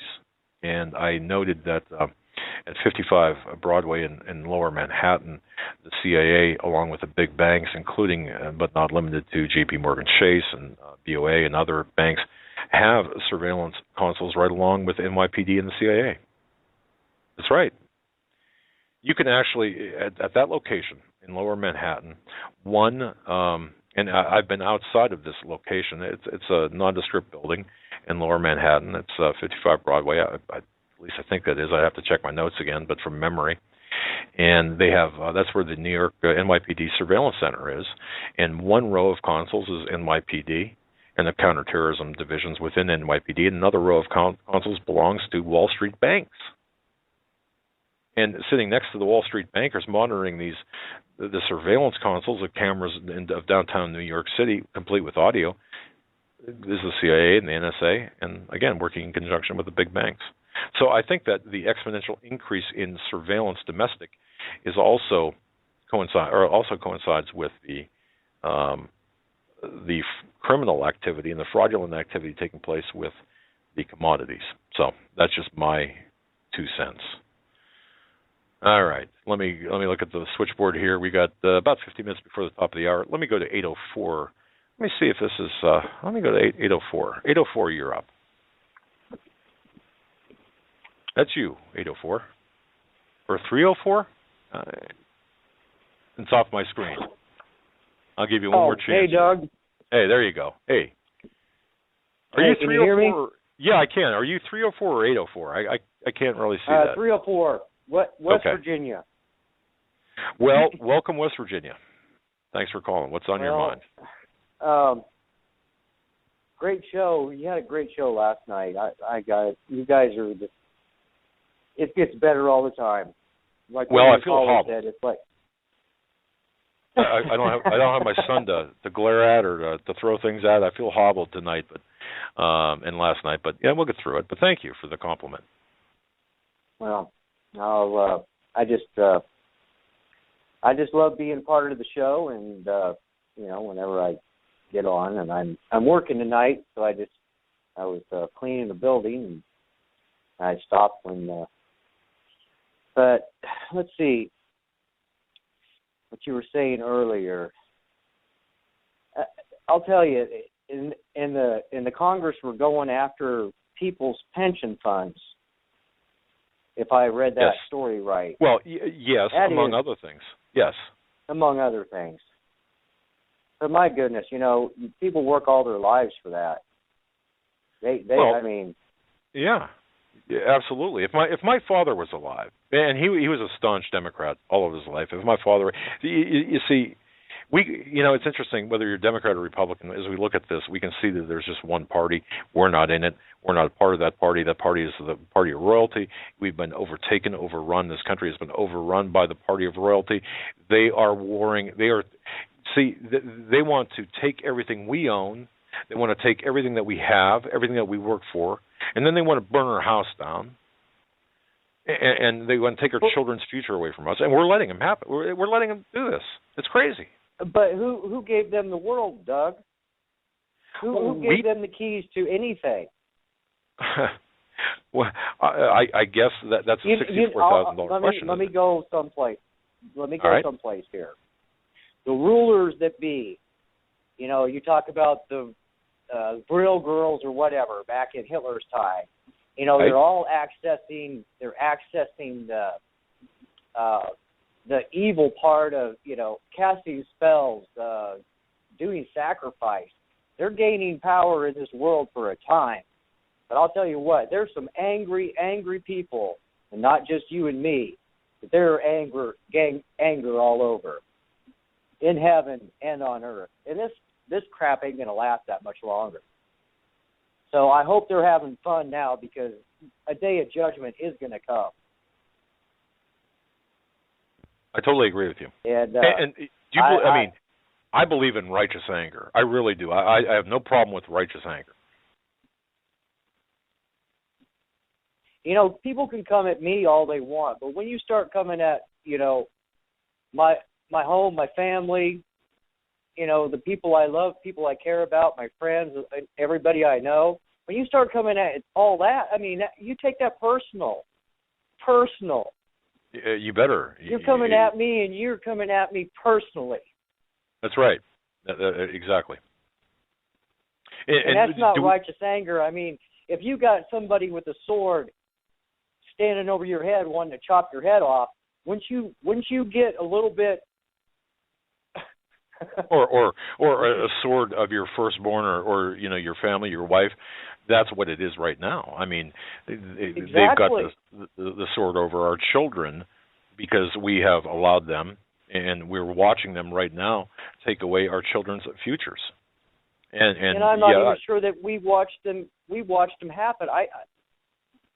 Doug, it's we're at that time. I do believe in Revelation or in the Bible, where the dragon comes down and he makes war against the saints, and he's able to have his way with the saints for a short time.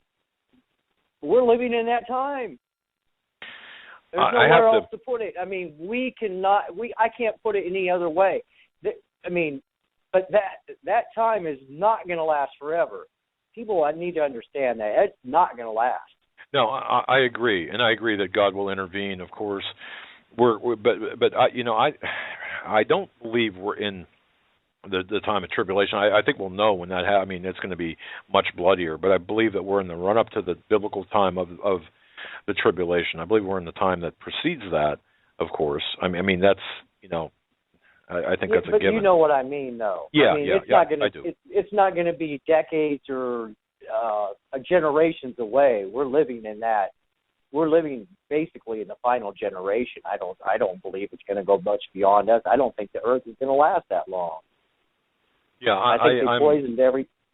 Yeah, I don't. You said something just now. The Earth might not last that long. I have to agree. I think that when Stan Dale comes and talks about the frequency of volcanoes, earthquakes, and other natural calamities, I think that we're looking at a perfect storm. My goodness, look at the casualties. Look at the tsunami that took place.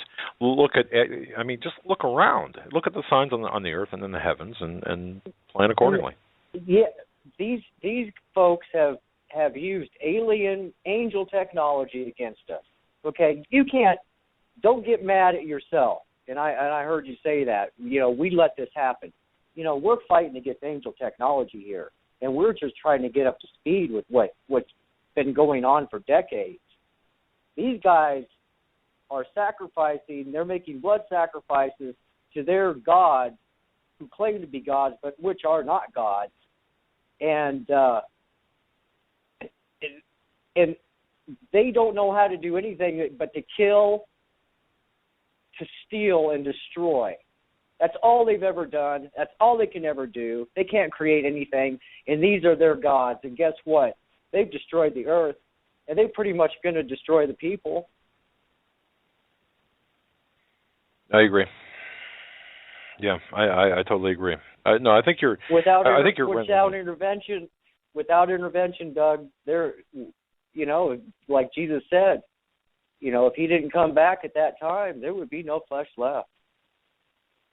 Yeah, I understand, and I think that there's significance as well in the times in which we live. I mean, look at the significance of the year 2015 in terms of the Shemitah, in terms of the blood moons, the significance of the year 2016 in terms of the Masonic. Go ahead. Yeah, I know. We're running up to the, Israel will have been a nation for 70 years here in 2018. That's correct. 70 years, right. just like in the book of what was it, Jeremiah, and Daniel knew that from the book of Jeremiah that it would be so much time, and then the time would be up. Exactly. Yeah. Yep. So I think we can't take the Bible literally in that regard. Now, whether a generation is 70 years, it seems logical to me, looking at the time of the time of the second coming, and of course our the last part of the mystery, the final part of the last mystery, I should say, the Great Seal, for example. The Masonic structures,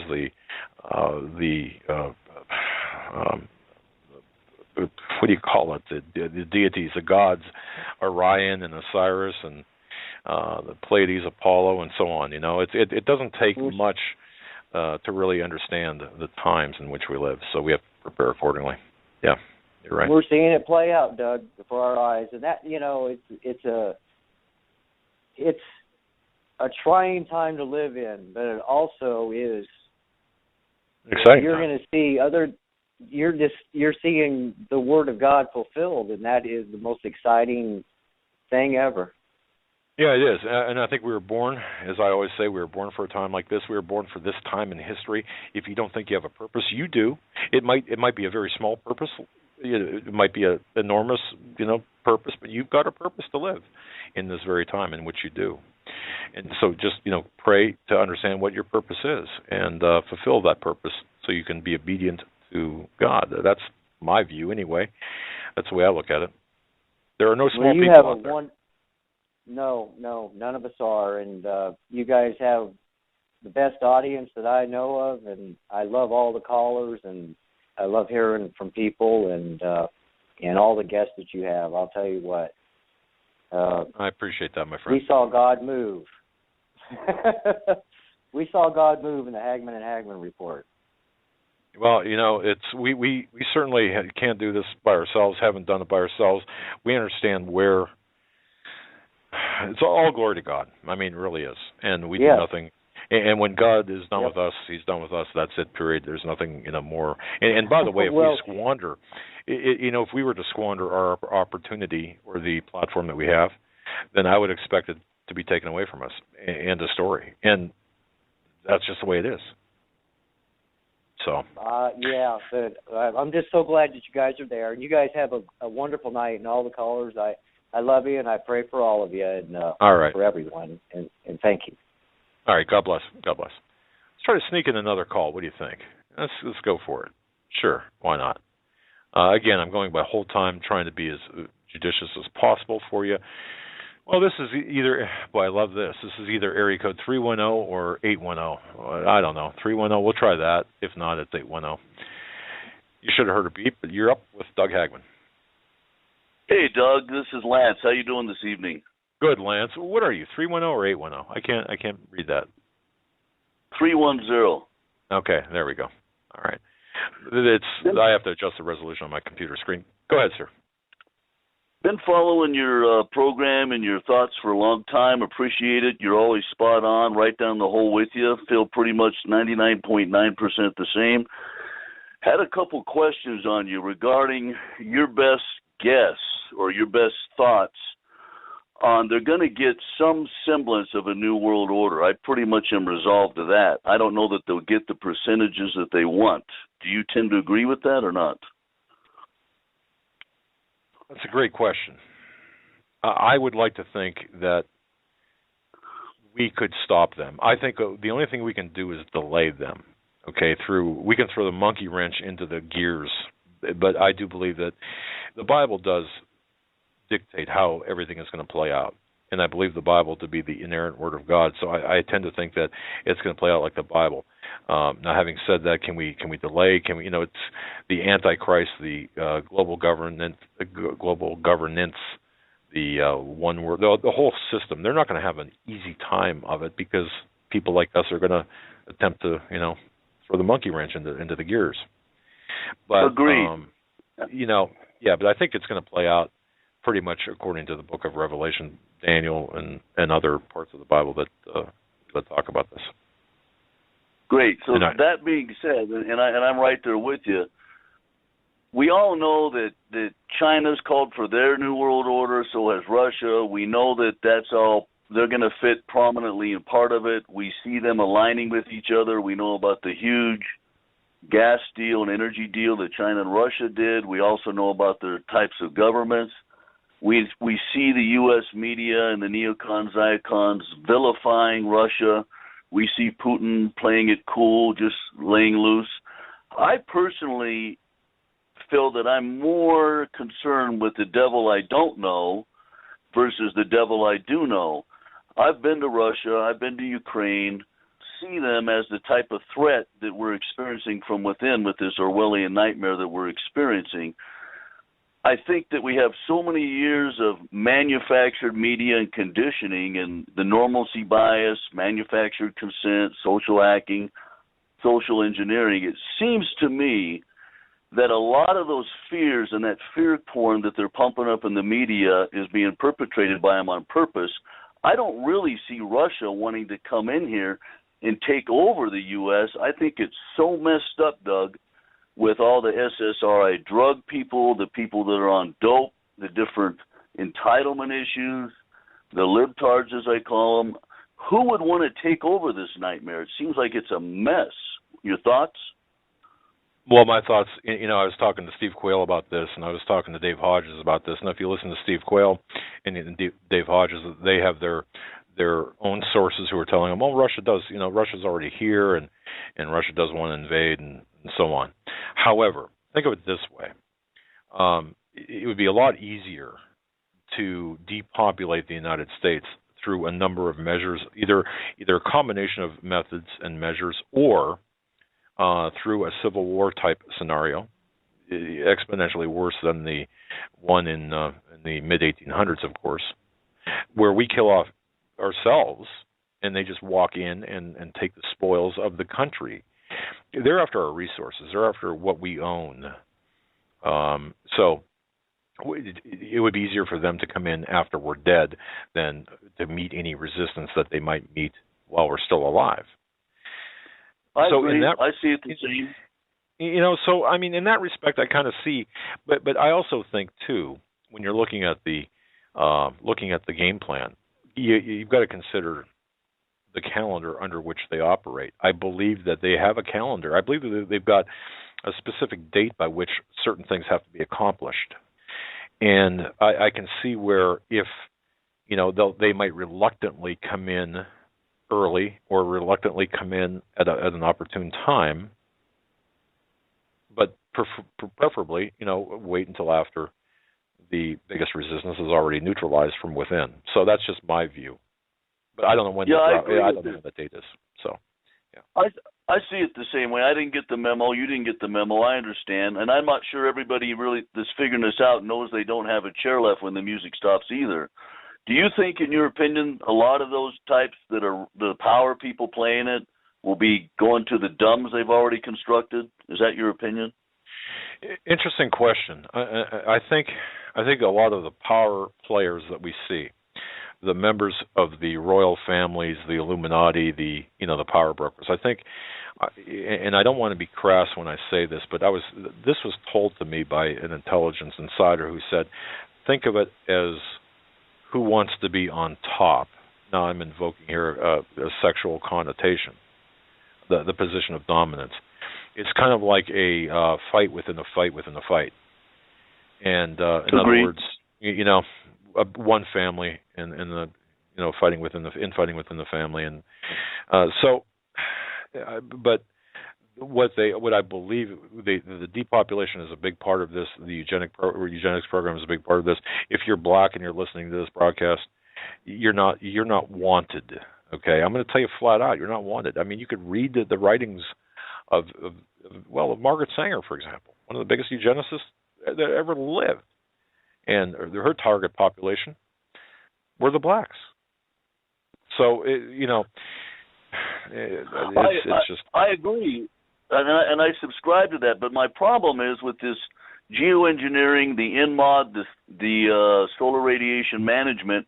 We all know they're regulating the ionosphere, and they're burning holes in the ionosphere and stratosphere with HAARP, and they're allowing in UVA, UVB. We can see them doing the HAARP on intensifying the hurricanes, the eco-terrorism. Aren't the people breathing in this aluminum and strontium and barium, aren't they all breathing it in too on the slow kill? Oh, absolutely. They're getting it on the crops. They're getting it in the water, in the runoff. They're breathing it in. It's sure. It's in a number of different. It's through ingestion, through osmosis, if you will, through the digestive tract. Yeah, it's a number of different ways. So, but let me ask you this. I mean, is this a reagent to something else, or is this the heavy metals poisoning of our population? I mean, and I'm thinking out loud here. What's going on with these heavy metals? Is this by itself a slow kill? I mean, again, I wasn't read in on this. Well, that's what I'm postulating. I'm thinking to myself, we're seeing that high levels of aluminum is increasing the rate of autism. We're seeing Alzheimer's disease up 68% from the year 2000. They're finding aluminum more content in the brain. And I'm thinking all these people involved with Evergreen Air and all the other agencies and the privatization of the INMOD and SRM management, don't they realize they're poisoning themselves on the slow kill? Not to mention the bioweapon deliverability with all the fungus in the clouds and the different aerosols that can be delivered inside of the different chemtrailing. I mean, it's got to be maddening. Can't people figure it out? Well, but don't you think that the ones that are behind these programs have at least an antidote or some sort of protection away from this pollution, this intentional poisoning? In other words, you look at, for example, George Soros. How old is this guy? 150? I mean, I'm exaggerating, of course. Okay, you're right. I get where you're coming from. All of them, whether it's Ziggy, whether it's Kissinger, Soros, they're all in their 80s. Even Bush Sr. We know that. Right. 90s. I think getting close to. But look at Reagan. I mean, Ronald Reagan reportedly suffering from Alzheimer's. I do believe that to be the case, and dying, passing away from complications. So wasn't he in on the deal? Couldn't he have been protected in some way, shape, or form? Or is this just? Yeah. I wonder if they didn't pick up the pace. I wonder if they didn't pick up the pace, and it's on a fast track or exigent thing, because we can see them destroying the earth. We can see the ecosystems collapsing. Look at all the birds, the starfish, the whales, the bees, the butterflies. They're getting bursts of microwave energy. We can all figure out what's going on. It just seems like it's on a fast track, and it's destroying it faster than it's able to regenerate.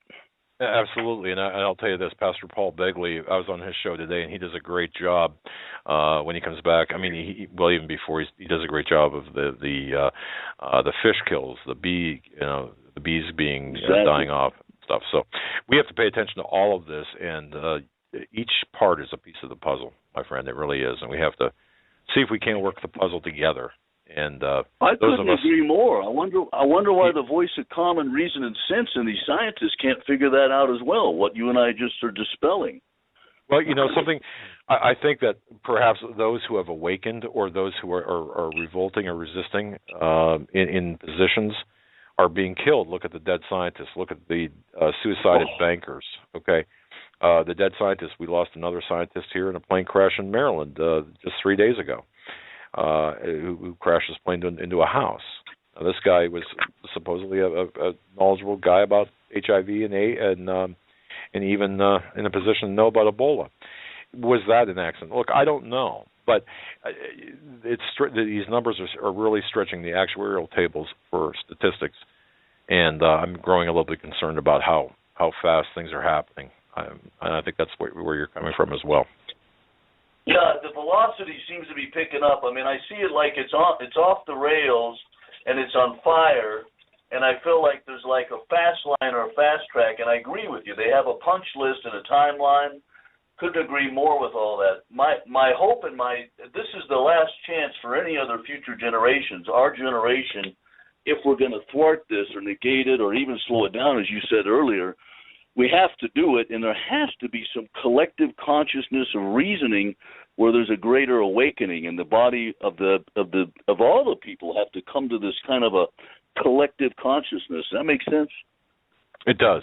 And you know what? I would implore everyone listening to this broadcast tonight, or whether it's on archive or live, folks, start collecting data and let's share it. Let's work this puzzle together, because the more intellectual thought we can put into this, it's an exercise in helping our fellow man as well as our future generations. So we can do this together, my friend. Yeah, well said. Well, listen, thanks for your time, and thanks for the great work you do, and Godspeed, man. All right, brother. Take care, man. All right, folks, we're going to take a short break. You're listening to the Hagmann Show. This is the 11th day of December 2014. I'm Doug Hagmann, flying solo tonight. Why? Oh, well, Joe will be back tomorrow night. I did talk with him tonight, as I mentioned earlier. He is getting better. He's recovering from a bout of the flu. Slept all day. That's what he told me. With hour number 3, the final hour, actually, the final segment of the Hagmann Report. I want to thank you for your patience. Thank you so much for tuning in to us, deliberately listening to us. Thank you. And we do hope we can share information that you haven't heard before that helps you prepare, that makes you a little bit more knowledgeable of what's coming. And, we're going to get back to the phones here in a second. A couple of things. Again, I want to say hello to the Bible Remnant Study Girls in New Albany, Ohio. The Remnant Bible Study Girls in New Albany, Ohio. God bless you. You guys meet on every Wednesday. Lori, Ann, Janie, Paula, Helen. Just want to say hello. If you're listening, God bless you. Also, thank you, Kathy, for this. We started out the program by talking about surveillance technology, and an article that appeared. Did I say that right? Was it Kathy that did this? Yeah, Kathy. Thank you.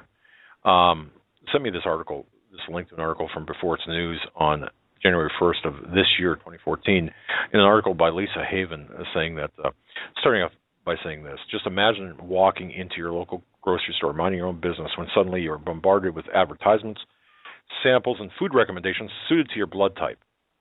Like a page straight out of a sci-fi thriller that's come to life right before your eyes. And according to this article, this is the idea many stores across the nation have been working on with Positive ID Corporation, also known as Very Chip. You've heard about Very Chip.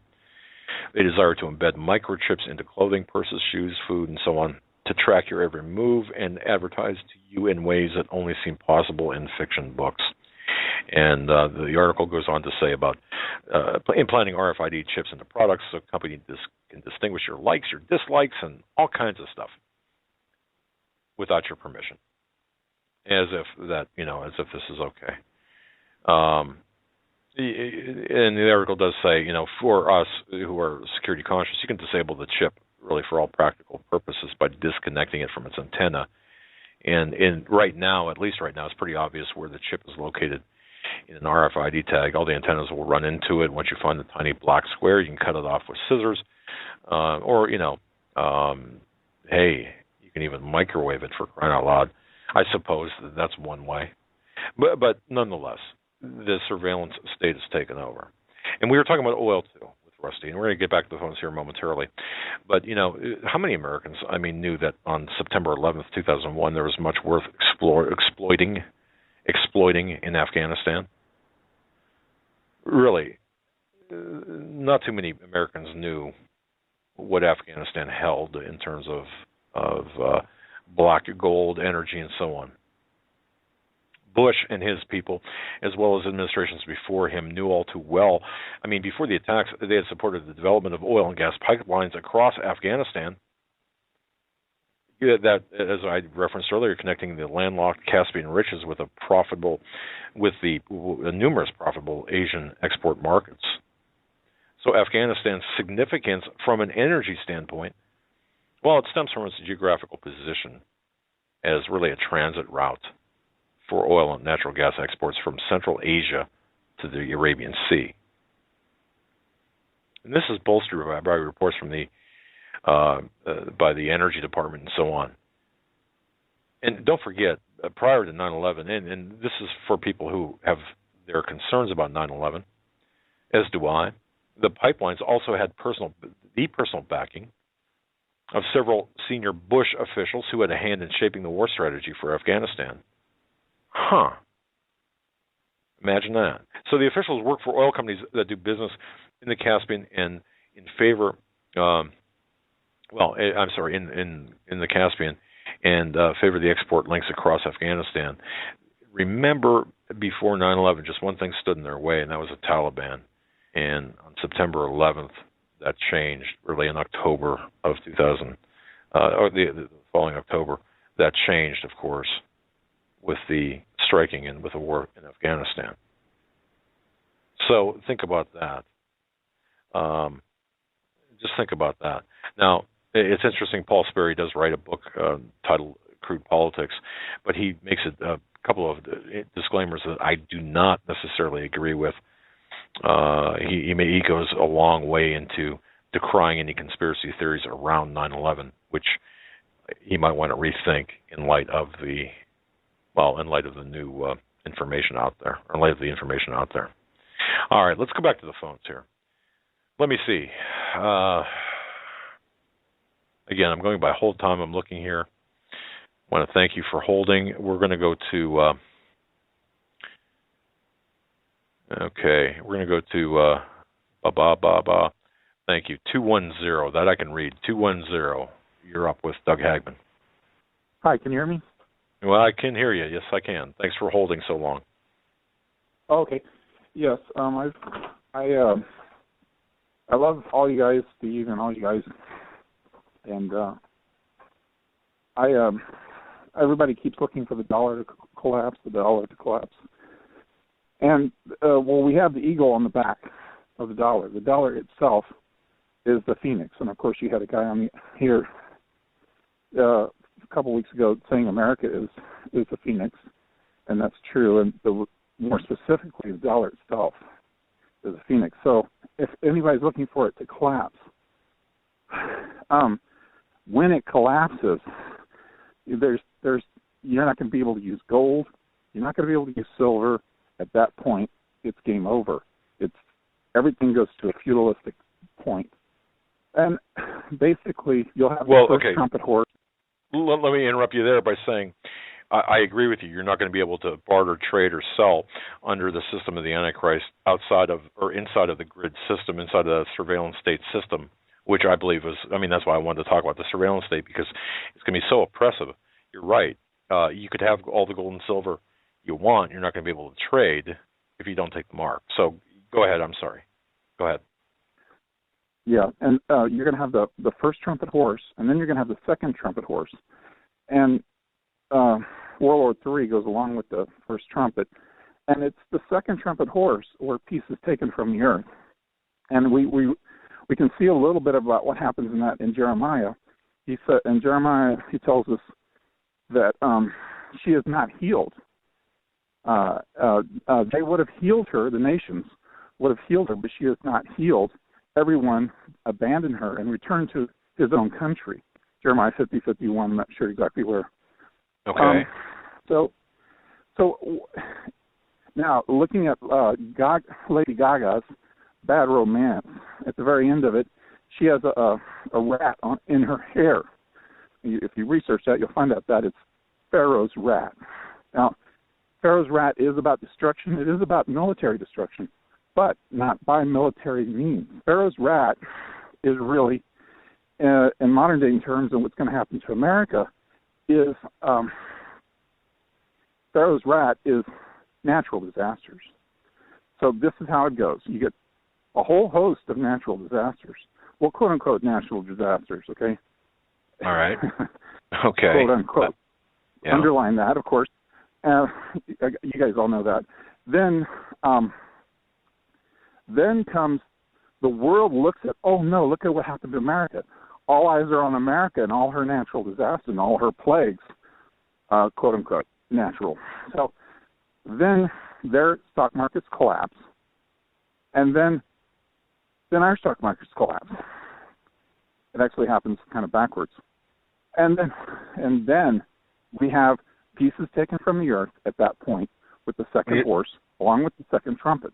Pieces taken from the earth. I mean, I'm not sure I know what you mean by that.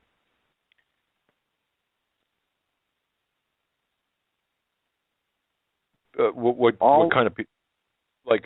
Are we talking about pieces of the planet? Like, oh, okay. Peace. I'm sorry. Yeah. Peace. Okay, that's my fault. I'm sorry. Yeah, I'm actually kind of reading from the second horse in Revelation. Okay. Peace is taken from the earth. Okay. Yeah. So that just means martial law. That means total chaos is for the average people. Total martial law in the whole world. And the beast system basically bringing the population down. Now, here's a real key. I know a lot of these big picture things that are going on. Here's the big thing about America. You're going to have Chinese troops here under martial law. Not under martial law, under UN peacekeeping mission. Right. You're going to have Russian troops. Yep. Go ahead. You're going to have Russian troops over here, but they're not going to be under a peacekeeping mission because we beat them in World War III at trumpet horse number 1. Okay, but they will be here. That's why they don't have any insignia on their uniforms, because they can't be here officially. They have to be here unofficially. That's why none of their uniforms.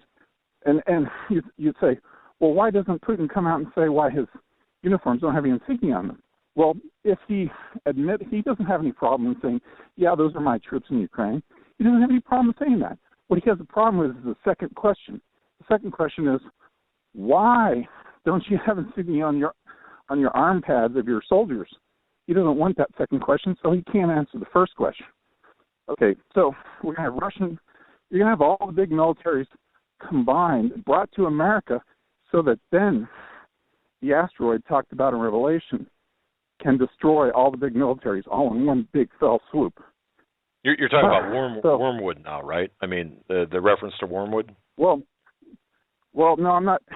The first 4 trumpets technically are all Wormwood. The 4th represents the passing of Wormwood. Okay. But I'm with the asteroid I'm talking about, and he took up a great stone like a millstone, cast it in the sea, and thus with violence is Babylon thrown down. That's a Revelation. All right. So that asteroid is the one I'm talking about there. And yeah, it does have to do with Wormwood, but not directly referenced in that verse. Collectively, okay, I got you. Okay. Because all the first 4 trumpets are related. Go ahead.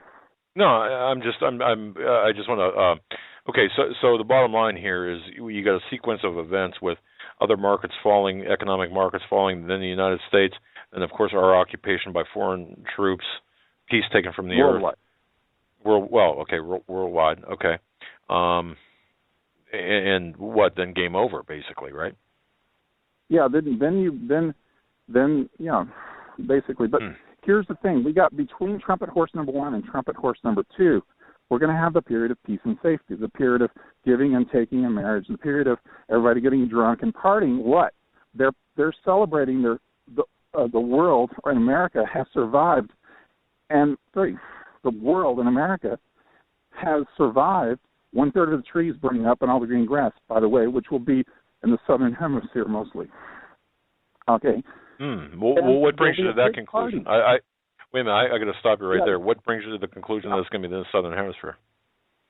The Old Testament says, "Look to the south, and I will burn up all the trees of the south, all the green grass, even any dry tree, any green tree." And I look at Red Hot Chili Peppers' video, Californication, and he goes up into the air, and he looks down, and all the trees are chopped. He was just in the forest, and you look where he's in Los Angeles, and you can tell which way he's looking, because the compass is right there. He's looking to South America. Anyway.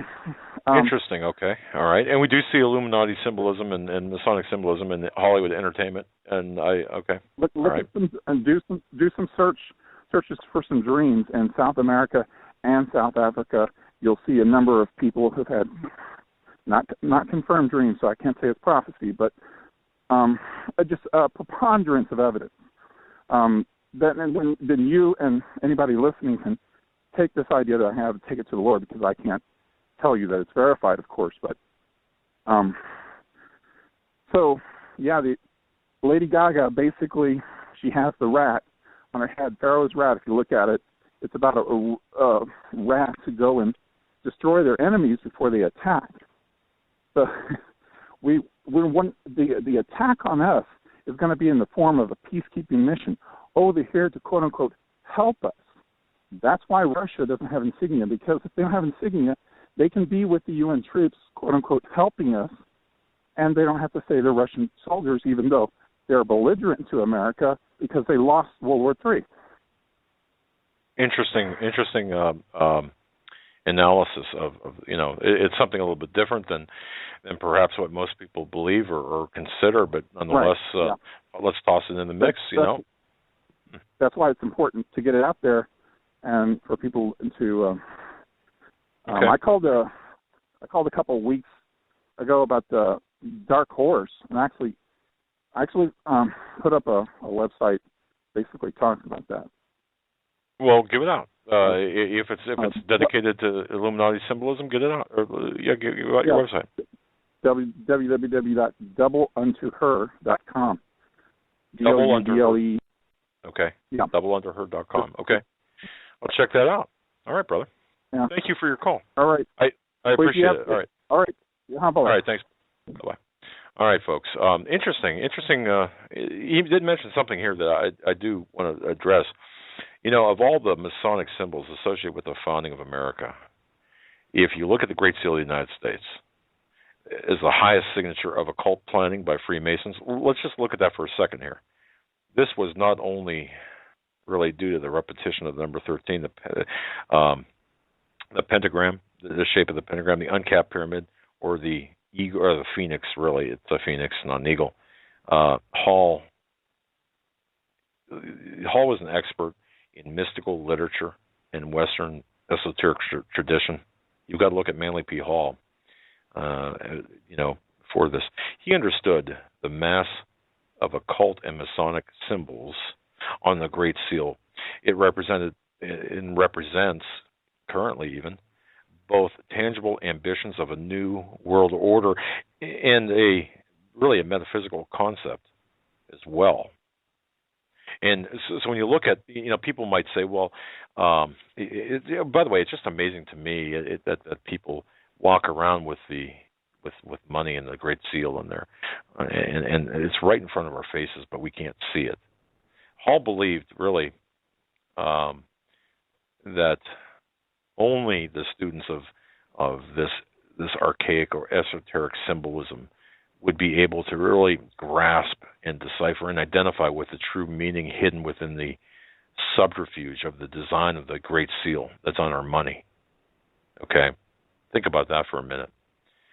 That the historical, that you had to be illuminated to really understand it. And of course, that's associated with the term Illuminati, the illuminated ones. For those non-illuminates, you wouldn't see it, right? But if you if you examine the tons of literature that's publicly available that identifies, talks about the Great Seal, including its history from the original resolution back in 1776 to its final approval when was it? 1782, I think 6 years. It's important to note that there is this general agreement among researchers concerning the superficial interpretation of the primary symbols. For example, the obverse of the Great Seal. Now that portrays a bald eagle clutching a bundle of arrows in its left talon, while its right claw grips an olive branch. The eagle, or phoenix, is looking to the right, indicating that while the United States prefers peace, it's always ready to go to war if necessary. And of course, the original 13 colonies are said to be represented as the 13 leaves on the olive branch, and 13 olives on the branch, and 13 bars in the stripes and the shield. I can go on. 13 arrows in the 13 arrows in the phrase "E pluribus unum." The 13 stars above the eagle's head. Now, by the way, a lot of researchers look at that and say, "Wait a minute, that's a pentagram. It forms a pentagram." On the reverse side of the seal, the number 13 continues in the stone layers of the pyramid, and the 13 letters and the words Inuit Cheptus. Sorry, my Latin, I've forgotten Latin. It's been a long time. But if you listen to esoterics or read what esoterics like Manly P. Hall wrote, the extraordinary truth about the number 13 so affixed to the Great Seal was actually more than just representing the 13 colonies, obviously. It was a marker for those who understood it as a Masonic power number. We talk about this a lot. The sacred to the moon, representative of the head of Isis. And isn't that interesting? ISIS, the terror organization. Just saying, okay? It's a power number. While the Eagle, Hall wrote, was just a very shrewd masquerade, obviously, for the mythical phoenix, that's also ever so important to Masonic mysticism. Hall, by the way, came to this conclusion based on the early seal prototype of William Barton showing a phoenix in the nest of flames, meaning that the bird is self-immolating. So, folks, it's important to understand that there, and I do believe this to be the case, that there is a destiny, a secret destiny of America, and that's spelled out on the Great Seal that we're all walking around with in our pockets if we've got $1 to our name. It's the phoenix symbol is extremely important in another way as an emblem among nearly all civilized nations of royalty, of power, of superiority, of immortality. The phoenix of China is identical in meaning with the phoenix of Egypt. And then the phoenix of the Greeks, for example, is the same as the thunderbird of the American Indians. So it's immediately evident that the bird on the original seal, it should be evident at least, it's not an eagle but a phoenix. The beak of it has got a different shape than the eagle. The neck is a lot longer. The small tuft of hair at the back of the head leaves no doubt as to the artist's intention who made this great seal. Why is this important? On the obverse side of the seal is stamped with a signature of the Masons. The design of the reverse was even more related to the orders of mysteries casting the U.S. within the Masonic society, the secret scheme to fulfill the dream of Francis Bacon of a new Atlantis by establishing America as a capital of the New World Order. And if you listen to Hall, he also said that here is represented the Great Pyramid of Giza, composed of 13 rows of masonry showing 72 stones. The pyramid is without a capstone, and above its upper platform floats a triangle containing the all-seeing eye, surrounded by rays of light. Now, the Pyramid of Giza was believed by the ancient Egyptians to be the shrine tomb of the god Hermes, or Thor, the personification of universal wisdom. So, no trace has ever been found of the cap of the Great Pyramid, a flat platform. It's about 30 feet square. It gives no indication that this part of the structure was ever finished. Think about that.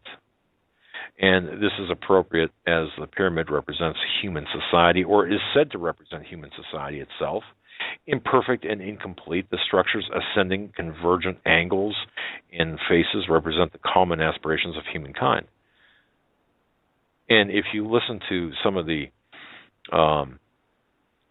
lectures by people like Fritz Springmeier and other people about the Illuminati, the New Jerusalem, the physical New Jerusalem shaped like a cube, the counterfeit is a pyramid. It's out there. So all of this, the combination of the phoenix, the pyramid, as we look at this, the all-seeing eye, folks, it's much more than chance. It's much more than a coincidence. There's nothing about the early struggles of colonists to suggest that such a selection to the farmers of our colonies and to our early country, the shopkeepers and the country gentlemen. There's only one possible origin of these symbols. I think we can all agree to this. Secret societies that came to this country some 150 years before the Revolutionary War. And most of the patriots who achieved the American independence, the independence of America, belonged to secret societies. They were closet secret society members. But there can be no question that the Great Seal was directly inspired by the orders of humanity, by the orders of the human quest, I should say, and that it set forth the purpose for this nation as that purpose was seen and known to the Founding Fathers, that being the New Atlantis, kind of the monogram of the New Atlantis as put on the Great Seal and, of course, on the symbolism we carry in our pockets. Just saying. Something to think about. Very interesting. We're going to go to 772 right now. 772, you're up. Boy, if I can hit that button just right. 772, you're up. 772, it's your turn. You're on with Doug. One more time, 772. All right, we're going to move along. I'm going to put you back. Let's see here. 954, you're up. 954, you're up. Hi, how you doing? I'm a first-time listener. Just heard about your show. Enjoying it so far. My name's Roger. I heard about it from Dr. Ted Broer. Oh, cool. Yeah. That's cool guy. Yeah, I got on his email list, and he sent me a link to a show. I haven't listened to it yet. He was on recently, I guess. And I was just thinking about him today. Do you know Ted personally? Yeah, do you know him personally, or do you know? Not personally, no. I'm trying to think. Who was I listening to? He filled in for Joyce Riley. She's not doing too well on the Power Hour, and he filled in. He did 3 hours on there one morning, and I just happened to tune in and listen to him, and then went back later that night and listened to the archives, and I was impressed with the guy. I like him so. What I'd sent to him, and is a little off the subject for tonight, but are you up on the what these integrative doctors do, like the IV therapies and high dose vitamin C and ozone, things like that? Not as much as I should be, to be honest. No, I'm not. Okay. I would have to defer to Ted on stuff like that.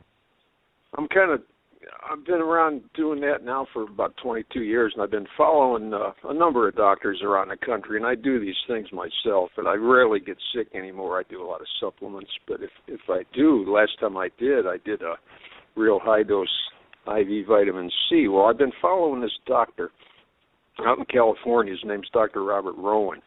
I've been getting his newsletter for about 8 years, and about 2 months ago, he got an invitation to go to Sierra Leone to teach doctors down there how to treat Ebola with ozone, injectable ozone.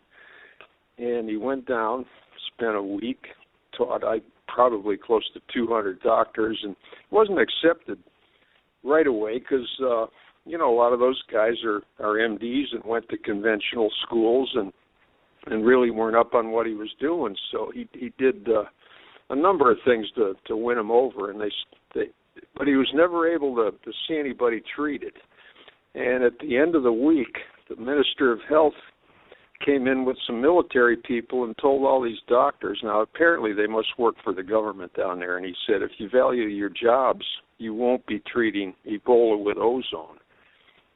Now, he can't guarantee it'll work, but he said so far it's killed every virus and bacteria that there is. It's been around for 50, 60 years. So I guess I'd call attention to his Facebook site. He's got the whole story from start to finish, and the World Health Association is down there, and they seem to have something to do with this. It's, like wait for the vaccines. Let's not worry about a cure just yet. So, interesting. If you got a little time, check Dr. Robert Rowan. It'd be Facebook / I don't know. I have the link in front of me, but he's got a great story on there. And I've done it. I've had an ozone twice back before I retired, and it's unbelievable. It just knocks things, nips them in the bud. Okay, well, it pretty much kills every virus and bacteria. So, is it liquid? Is it in liquid form? No, I guess it would have to be. Well, they have a device called an ozone generator, and you have to feed it pure oxygen, and it's like a spark. I can't tell you exactly how it works, but it puts out pure ozone. They fill a syringe, and they either go direct in the vein or they go into a solution, like an IV bag. And I guess down there they were doing the cheapest way and the quickest way was a syringe. So I guess the last news, and he posts this on his Facebook site, is 2 of the MDs down there that he had met, of the large group that he had met, 2 of them came down and tested positive for Ebola. And a lot of the doctors down there are posted on his site. And, of course, they've left some of the equipment down there. They're just not allowed to use it at the treatment centers.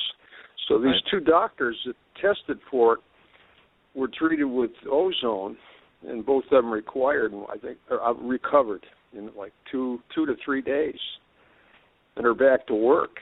So that's the only proof they have. He said, we can't say we've done a study on hundreds of people, but he said, he's pretty upset. He said the whole thing would have worked well, and he said the government shut it down. So it's like follow the money, So, no, you're exactly right.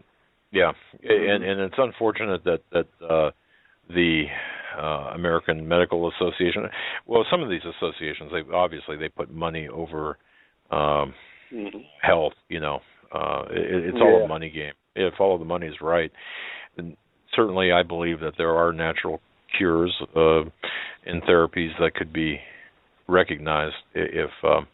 But in so doing, they would obviously cut off the money flow to the. So it's ridiculous. None of these things are covered by insurance. I know a doctor. He's a good guy. He's up in Jupiter, Florida, and he told me. He said if I did ozone, he said, and they found out, I'd lose my license here in Florida. Now, Dr. Rowan, California has different laws apparently, and he uses it in his practice out there. So it's really a shame that it's repressed, but. If you take a look at his site, if you're interested, I'm sure he'd come on your show. And well, Ted Broer, to me, if you listen to the show that he did with us, I have to post it. I really do, but you can get through it on our RSS feed. Anyway, you can go to BTR, CFP Radio -BTR, and get it. You got to listen to that program because it is a phenomenal program. Ted Broer did it. This guy was on fire. Ted Broer was on fire. So, running it through him, and he wrote, I just got his book too here recently, and he talks about all of these different alternative ways, and I'm amazed at the number of different alternative measures that can be taken and used from. From those therapies to essential oils. We had Katie from Essential Oils on. It's just amazing that what's out there. Oh yeah, no, there's so many different ways to do it. But when you're dealing with people that are bedridden on their last few days, That's where the ozone comes in. But I mean, to me, it's a lot of it's preventative. You know, what you do in advance. That's it. That's exactly right. You gotta do the preventative stuff for the intervention to work. In my view, anyway. Really, that's good. Yeah.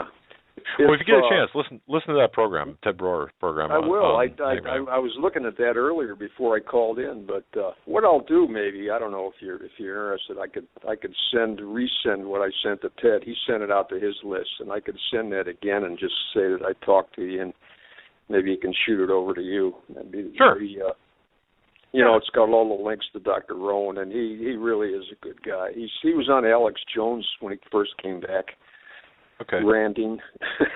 Of course. That was a good one. You know, it's on YouTube. So okay, well, listen, good talking to you. Good nice show. talking to you as well. Thanks for listening tonight. I appreciate that. And you got to listen to the episode with Ted Broer. Oh my goodness. I will. I just looked at that the other day. That was like what, in the last couple of weeks, maybe. I didn't look at the date. But I think it was.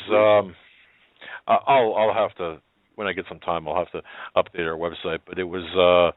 It was December 1st, actually, that he was on. Monday, December 1st, yeah. Yeah. Fantastic he talks fast. guy. You got to train your ears to listen fast. Oh. He covers a lot. He got 2 hours is 4, really.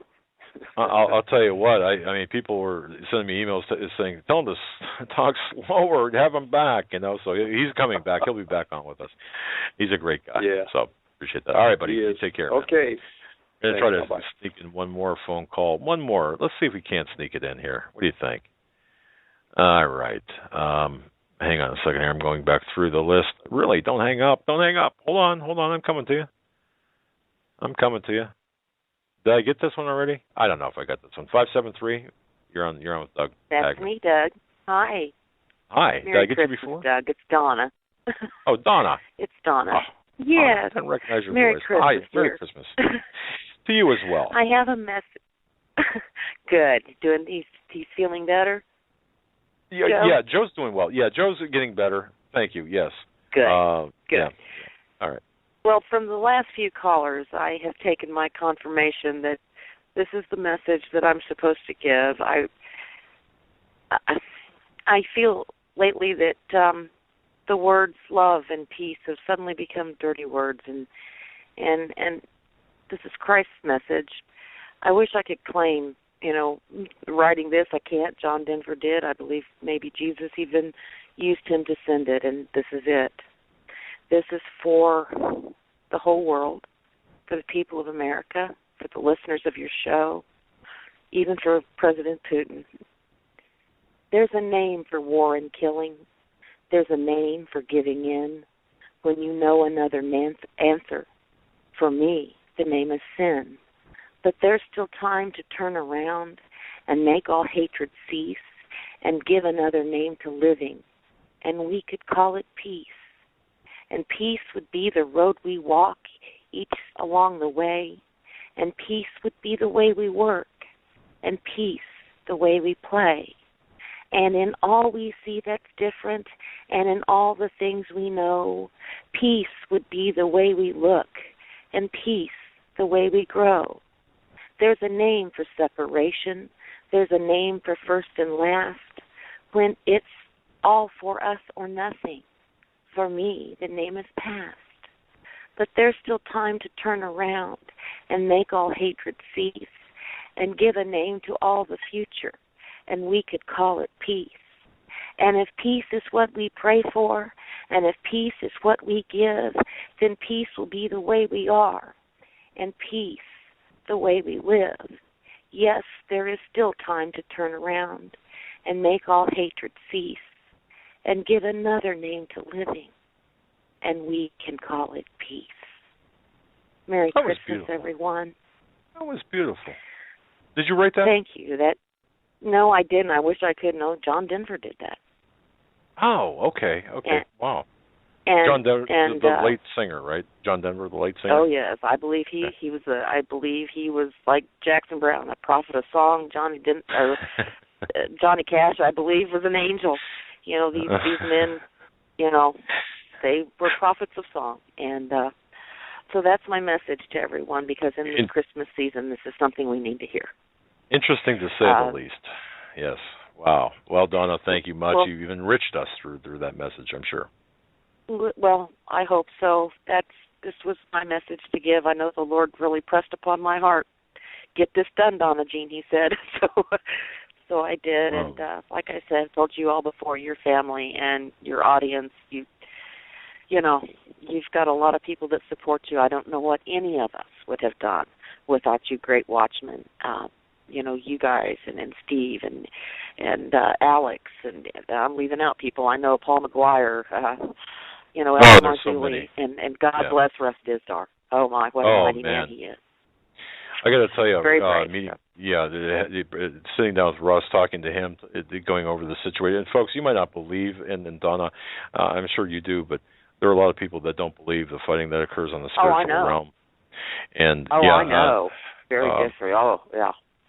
Some of the things I've seen and heard from him, just it's hair curling stuff. My brother worked the satanic the cases in Johnson County, Missouri in the 80s. Right. And I told him last Easter, Russ really needs your help because my brother was an expert in that, and he's just scared to death of it. I mean, I know that my brother saw some horrible, horrible things. And Russ is definitely a mighty watchman. Boy, I'll tell you, you're exactly right. Watchman. Yes. Well, Donna, thank you so much for your call. God bless you, and Merry Christmas. You're so welcome, and God bless you, and Merry, blessed Christmas. All right. Talk to you soon. To all of you. Thank you, Donna. God bless. All right. Bye-bye, hon. Donna, a good friend of the program. We've got only a few minutes left. You know what? I've lost track of my own board here. Let me see if I can squeeze one more call in. Where'd I go? Let me try 772 again. I think I tried you, and I think it didn't work. 772, yep. Are you listening? Here. Hey, did I get you before? Yeah, you're on with Doug. Okay, all right. Hey, you've got the last couple of minutes. What's on your mind? I was listening to your caller a while back. Was talking about how they're destroying the earth, and do they realize that they're poisoning themselves also? And I think you gave a great answer. They have an antidote for themselves. And I'm sure that when it gets... Ma'am, I'm sorry. Can you say that again? You were cutting out, or I didn't hear you. Say that again, please. The caller that called in and was asking about how the elites or the people in power right now, how they're poisoning everybody. They realize they're poisoning themselves also. Possible if they have an antidote for themselves. And I'm sure they do. And I'm sure that as they get further down, they have an antidote for the higher ups, and then the ones that are lower, that they'll take them out as well. But also, he said something about destroying the earth. That's what Jesus said. He said he's going to come back and destroy those that are destroying this earth. So I don't believe it'll be totally destroyed. I believe Jesus will come back and take care of it before it's totally. Because he said if he didn't come back and shorten the time, there'd be no flesh left alive. So, that's a very good point. Yeah. Yeah. Well, thank you. Thank you so much. And God bless you. And I'm praying for Joe that he gets better. He's getting better. He's getting stronger. Thanks for your prayers. He does appreciate it. But he's on the mend. But, all right. Good shot. Good. All right. God Thank bless you. Thanks. Good information. Right. Thank you. Wow. Yeah. It's amazing. And I become angry with folks. I become angry with people who. If I knew, for example, and I'm watching my father-in-law go through stages of Alzheimer's or dementia, whatever you want to call it, and if I knew, if somebody came up to me and said, he's suffering because of John Smith from ABC Corporation, who made this decision to do this, or he's suffering because of name the politician or name the leader, name the person, name the company. Boy, you would have a hard time talking me down away from going to that person, that entity, the organization. I do believe with what we're seeing an absolute rise in physical maladies, including such things as autism and Alzheimer's. And I believe that this is getting closer to the end. I really do. I can see that. And in terms of the shadow government that's enslaving us, Folks, please don't take this lightly. We know how it ends. We do know how it ends. We know how it all ends. But we have to prepare for the last days. I do believe that what we're seeing right now confirms the accuracy of biblical prophecy. I think thousands of years ago, the prophets foretold that in the last days, the world's nations, the nations of the world, would join together in global government. Further, God's prophets predicted that the Roman Empire would be revived. Did they not? And did not the Bible foretell that in the last days a world dictator would rise, one who would be able to control the allegiance of everyone on earth, small and great, rich and poor, free and enslaved? That can be found in Revelation 13:16. So, for the first time in history, it's possible for the ancient prophecies to be fulfilled, I believe. And every action of every person is now being monitored as new surveillance technologies grow. So that's where it all fits into the bigger picture. That's the end game of this surveillance state. Folks, going to be back tomorrow. Very special program tomorrow, God willing. Joe will be back. I do believe that. I just want to say thank you so much for listening to the program. Thank you for your belief and trust in us, something we will never squander. Have a great night. Until tomorrow, God bless. Stay safe.